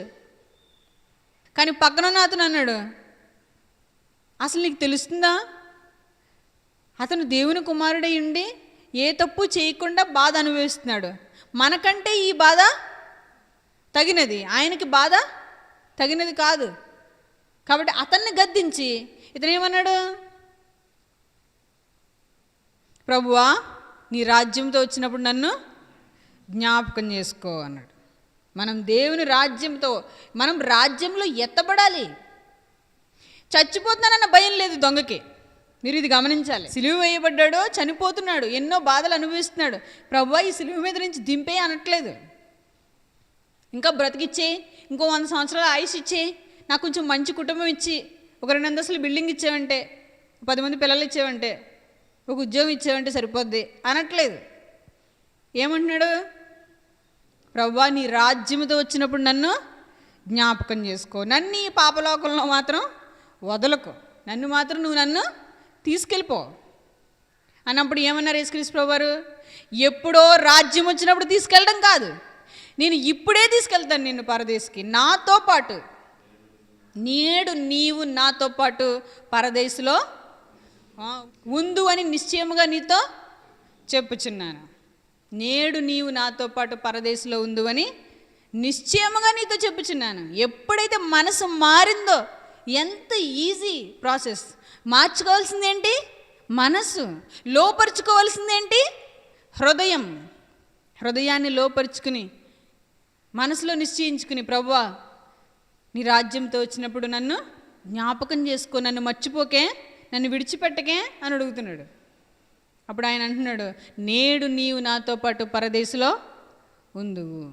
మర్చిపోను, నేడు నీవు నాతో పాటు పరదేశంలో ఉంటావు. నేను విడిచిపెట్టిన ఎవరు మారు మనసు పొందితే వాళ్ళని తీసుకెళ్ళిపోదామని వచ్చాను. మారు మనసు పొందట్లేదనే ఇప్పుడు నా బాధ. మీరు మారు మనసు పొంది క్రీస్తునందు విశ్వాసం ఉంచితే నిత్య జీవం మీదే. ఎవరైతే క్రీస్తునందు విశ్వాసం ఉంచారో, ఎవరైతే తమ పాపములకి క్షమాపణ క్రీస్తు రక్తములోనే అని నమ్మారో, విశ్వాసం ఉంచారో, వాళ్ళందరూ కూడా ఏమవుతున్నారు? నీతిమంతులుగా తీర్చబడుచున్నారు. ఇప్పుడు నీతిమంతుడు ఎలా జీవిస్తాడు? విశ్వాస మూలముగా జీవిస్తాడు. కాబట్టి మనం విశ్వాసం ఉంచి నిరీక్షణ కలిగి, ఎక్కడికి ఉంది మన నిరీక్షణ? పరలోకం. పరలోకం కోసం యాత్ర చేస్తున్నాం మనం ఇప్పుడు. ఈ యాత్రలో మనకి అడ్డొచ్చిన ప్రతి ఘట్టాన్ని మనం జయించాలి. ఒక మనిషి మీద మనకు కోపం రేపుతాడు పదే పదే అపవాది. ఇలా చేయలేదా, అలా చేయలేదా, అలా అనలేదా, ఇలా అనలేదా అని రేపుతాడు. మనం ఎత్తుకుని పోసుకుని ఇక్కడే కూర్చుంటే ఆయుష్ అయిపోతుంది. కాబట్టి విడిచిపెట్టేమన్నాడు దేవుడు. విడిచిపెట్టే, అది తరగదు ఇంకది. వదిలే, అదంతా కూడా వ్యర్థం. అది విడిచిపెట్టేస్తేనే అందరూ రక్షింపబడతారు. కానీ ఒక్క మాట, దేవుని వాక్యానికి ఎప్పటికప్పుడు విధేయత చూపించాలి. మార్పు చెందానని చెప్పి మళ్ళీ సొంత ఇష్టాన్ని చేసుకుంటే ఎంత మాత్రమో ఆ మారు మనసుకి విలువ లేదు. కాబట్టి అందరూ ఏకమై, అందరూ ఏకభావముతో మాట్లాడవలననియు, కక్షలు లేక ఏకతాత్పర్యము గలవారై యుద్ధ సన్నద్ధులై ఉండవలననియు క్రీస్తు నామమందు మిమ్మును బతిమాలుకొనుచున్నాను. కాబట్టి వీళ్ళు మీ గురించి చెప్పుకునేలాగా చెయ్యొద్దు. క్రీస్తు నామానికి అవమానం తీసుకురావద్దు. అన్యజనుల్లో మనకి అవమానం తీసుకురావద్దు. ఎవరి దగ్గర ఉండవు? అందరి దగ్గర ఉంటాయి. కొంతమందికి పైకి కనబడతాయి, కొంతమందికి లోన్ ఉంటాయి. పైకి అందంగా కనిపిస్తున్నారు కదా అని లోన్ ఏమి లేదనుకుంటే అది తప్పు అవుతుంది. ఇంతకంటే కుళ్ళు రాజకీయాలు ఎన్నో ఉన్నాయి. కాబట్టి ఇవన్నీ విడిచిపెట్టి ప్రభువులో మనం ఎవరిని బట్టి తగ్గించుకోవాలి? ప్రభువుని బట్టి మనం తగ్గించుకుంటే ఇదే మనకు ఆశీర్వాదం అవుతుంది. ప్రభువుని బట్టి మనం తగ్గించుకుని బ్రతికితే మనకేమొస్తుంది? గొప్ప ఆశీర్వాదం వస్తుంది. దేవుడు అహంకారులను ఎదిరించి దీనులకు కృప అనుగ్రహించును. ఈ కృపలో మనం ఆనందంగా ఉంటాం, సమాధానంగా ఉంటాం, శాంతితో ఉంటాం. అనేకులకి మనం దేవుని సువార్తను ప్రకటించగలుగుతాం. తగ్గించుకోవాలి. నేను చేయడం ఏంటి, ఇది నేనెవరిని, నా స్థాయి ఏంటి అనుకోకూడదు. నువ్వెవరైనా సరే దేవుని ఎదుట సమానమే. ఐఏఎస్ అయినా ఒకటే, ఇంకా రాజకీయ నాయకుడైనా ఒకటే. డబ్బులు లేకుండా ఏమన్నారు యాకోబు గారు? ప్రశస్త వస్త్రములు ధరించుకుని, ఉంగరం పెట్టుకుని ప్రశస్త వస్త్రములు ధరించుకుని వచ్చిన వాడిని ఇదిగో పైన కూర్చో అంటున్నావు, ఏమీ లేక భేదవాడు వస్తే ఇదిగో కింద కూర్చో అంటున్నావు. మనం అలాగూ ఉండకూడదు. ప్రతి మనిషిని సమానంగానే చూడాలి. ఆయా పరిస్థితుల్లో ఆయా విషయాల్లో ఏదైనా జరిగినప్పుడు కావాలని వీళ్ళే చేశారని అనుకోకూడదు. అపవాదికి ఎంత మాత్రము చోటు ఇవ్వకూడదు. మనకి తెలియదు కనుక లేచి పడుతూ తెలుసుకుంటూ చేస్తూ వస్తున్నాం. తెలిసినప్పుడు మాత్రం దీన్ని నిర్లక్ష్యం చేయకూడదు. చాలా జాగ్రత్త పడాలి. మనం దేవునికి భయపడాలి, దేవునికి విధేయత చూపించాలి, దేవుని కొరకు మనం ఉన్నతంగా బ్రతకాలి. ఎందుకంటే మన శత్రువు చిన్నోడు కాదు. ఎవరు? అపవాది. దావీదుకి గొలియాతు ఎంతో, సంసోనికి ఫిలిస్తీన్లు ఎంతో, అలాగే మనకి కూడా అపవాది అలాగా. మనం ఇప్పుడు క్రీస్తు నామములో అపవాదిని జయించాలి. ప్రేమతో మాత్రమే వాడిని జయించగలం. విశ్వాసంతో మాత్రమే మనం సాధించగలం. కాబట్టి విశ్వాసముతో సమస్తము సాధ్యమే, ప్రేమతో సమస్తము సులువే. గ్రహించాలి, మనం ఈ సంగతుల్ని గ్రహించాలి. మనం గొప్ప విజయాలు సాధించాలి. దేవుడు మనకు సహాయం చేస్తాడు. తెలిసినా తెలియనట్టు, తెలియకపోయినా తెలిసినట్టు, ఈ రెండు దేవునికి ఇష్టం ఉండదు. కాబట్టి ఊరుకున్నాడు యేసుక్రీస్తు వారు పాపాత్మురాలను ఏమన్నా అంటే ఊరుకోలేదు. యేసుక్రీస్తు వారికి అందరూ ఇష్టమే. ఆయన ఎవరిని ఎప్పుడు కూడా త్రోసివేయుడు, తోలనాడాడు, కనికరిస్తాడు, కృప చూపిస్తాడు. కాబట్టి అన్యజనుల్ని ఇశ్రాయేలీల్ని కలిపింది యేసుక్రీస్తు. మధ్య గోడను పగడగొట్టి ఉభయుల్ని ఏకము చేశాను, సంధి చేశాడు, దేవునితో సమాధానపరిచాడు. కాబట్టి మనం దేవుని వాక్యానికి చోటిద్దాం. మన హృదయాలు ప్రభు ఎదుట తెరుద్దాం, ఒప్పుకుందాం. దేవునికి ఇష్టం లేని వాటిని ఒప్పుకుని విడిచిపెట్టేద్దాం. నూతన సృష్టిగా క్రీస్తులో జీవిద్దాం. శరీరానికి ఎంత మాత్రం చోటు ఇవ్వకూడదు. శరీరం ఎవరిది? అపవాది వాడుకుంటాడు. చాలా తొందరగా శరీరం ఎటు వెళ్ళిపోతుంది? పాపంలోనికి వెళ్ళిపోద్ది. ఏమ్మా, శరీరం ఎక్కడికి వెళ్ళిపోద్ది? పాపం వైపుకి వెళ్ళిపోద్ది. అలా ఎప్పుడు కూడా వెళ్ళనివ్వకూడదు. అలా వెళ్తే దేవుడి చిత్తం ఎంత మాత్రము నెరవేర్చబడదు. నేను మంచిదాన్నే నన్ను ఎలా అంటున్నారంటే కుదరదు. మన మంచితనం ఎలా ఉండాలి? బయటికి మంచిగా ఉండాలి, కనిపించాలి. మంచితనం లోపల ఉండి పైనేమో వేరేగా బయటికి కనిపించిపోతుంది ఏముందో. అప్పుడు మనం మంచోళ్ళు అనుకుంటే కుదరదు. మనం సమాధాన పడాలి, ప్రభు దగ్గర తగ్గించుకోవాలి, లోబడాలి. మన కుటుంబాలు బాగుండాలి, అందరూ రక్షింపబడాలి. తండ్రులు దేవునికి లోబడాలి, తల్లులు భర్తల మాట వినాలి, పిల్లలు తల్లిదండ్రులకు లోబడాలి, దేవునికి లోబడాలి. దేవుని చిత్తాన్ని అందరూ కలిపి జరిగించాలి. ఎక్కడెక్కడో మనం ప్రకటించక్కర్లేదు. ఎక్కడున్నా మనం సెట్ అయితే ప్రపంచం అంతా సెట్ అయినట్టే. అర్థమవుతుందా మీకు? యేసుక్రీస్తు ప్రభువు ఎక్కడెక్కడెక్కడో సేవలు చేయలే. ఆయన యెరూషలేములో చేశాడు. చెయ్యాల్సింది కాస్త చక్కగా చేశాడు. ఆయనకిచ్చిన పనిని ఆయన సక్రమంగా నిర్వర్తించాడు. మనకిచ్చిన పరిధిలో మనం నిర్వర్తిస్తే ఇది క్రీస్తు పరిమళ వాసనగా వెదజల్లబడుతుంది. కాబట్టి ప్రభు సన్నిధిలో మనల్ని మనం తగ్గించుకుందాం, ఒప్పుకుందాం, విడిచిపెడదాం. లోక సంబంధమైన ఆలోచనలు ఎంత మాత్రం తెచ్చి సంఘంలో పెట్టకూడదు. దేవుని వాక్యానికి విధేయత చూపించాలి. యథార్థంగా ఉండాలి, మంచిగా ఉండాలి, పవిత్రంగా ఉండాలి, పరిశుద్ధంగా ఉండాలి. కాబట్టి మన దేవుడు ఎవరు? పరిశుద్ధుడు. మనం కూడా క్రీస్తు రక్తంలో కడిగివేయబడిన వారిగా పరిశుద్ధులము. మనం పరిశుద్ధంగా జీవించాలి, పవిత్రులుగా జీవించాలి. అట్టి ధన్యత దేవుడు మనందరికీ అనుగ్రహించునుగాక. దేవుడు మన కుటుంబాలని, మనల్ని సమృద్ధిగా దీవించునుగాక, ఆశీర్వదించునుగాక. తలలో ఉంచండి, ప్రార్థన చేసుకుందాం. పరలోకమందున్న మా కన్న తండ్రి, మీ ఘనమైన ఉన్నతమైన మహోన్నతమైన నామమునకు వందనములు, స్తుతులు, స్తోత్రములు, కృతజ్ఞతాస్తుతులు చెల్లించుకొంచున్నాము తండ్రి. తండ్రి, మీ పిల్లలమైన మేము ఇంతవరకు మీ వాక్యాన్ని ధ్యానించుకున్నాం నాయన. సహాయం చేయండి, కృప చూపించండి. మరి తండ్రి నాయన, మీ వాక్యాన్ని కాదని, మీ కుమారుణ్ణి కాదని మేమేమీ చేయలేము నా తండ్రి. మీ కుమారుని నామమందే రక్షణ అని ఆయన ఆశ్రయించి ఆయన కొరకే బ్రతకాలని మమ్మల్ని మేము నాయన మా హృదయాల్ని లోపరుచుకుని మా మనసులు మార్చుకుని మా తప్పులు ఒప్పుకుని మీ ఎదుట సాగిలపడుతున్నాం ప్రభువా. మాకు సహాయం చేయండి, కృప చూపించండి, కనికరించండి ప్రభువా. నాయన ఇదిగో మా పాపాలు ఎంత మాత్రం జ్ఞాపకం చేసుకొనను, మీ వీపు వెనక పారేస్తానన్నావు ప్రభువా. ఇదిగో ఆకాశానికి భూమికి ఎంత దూరమో, ఇదిగో తూర్పుకి పడమర ఎంత దూరమో అంత దూరంగా నాయన పాపాలన్నీ నాయన ఎడము చేస్తానన్నావు ప్రభువా. నాయన మీ కృప మాకు దయచేయండి, మీ కనికరం మాకు దయచేయండి, మా హృదయాల్లో మీ సమాధానాన్ని నింపండి. మీ కొరకు ఉన్నతంగా బ్రతుకుటకు మాకు సహాయం చేయండి. చేసిన తప్పులే మరలా చేయకుండా కాపాడండి. ఆయన చేసి బాధ పెట్టుకుని బలహీనపడి ఆయన ఒకరినొకరు అనుకుని ఏమీ చేయలేము గనక మేము ఒకరి ఎడల ఒకరు ప్రేమ కలిగి కరుణా హృదయము గలవారమై తగ్గించుకుని మీ కొరకు బ్రతకడానికి సహాయం చేయండి. ఆయన ఇదిగో దీనులకు కృపానుగ్రహించే దేవుడు, నువ్వు మంచి దేవుడివి, గొప్ప దేవుడు గనక ప్రభా దేన మనసు ధరించుటకు మాకు సహాయం చేయము.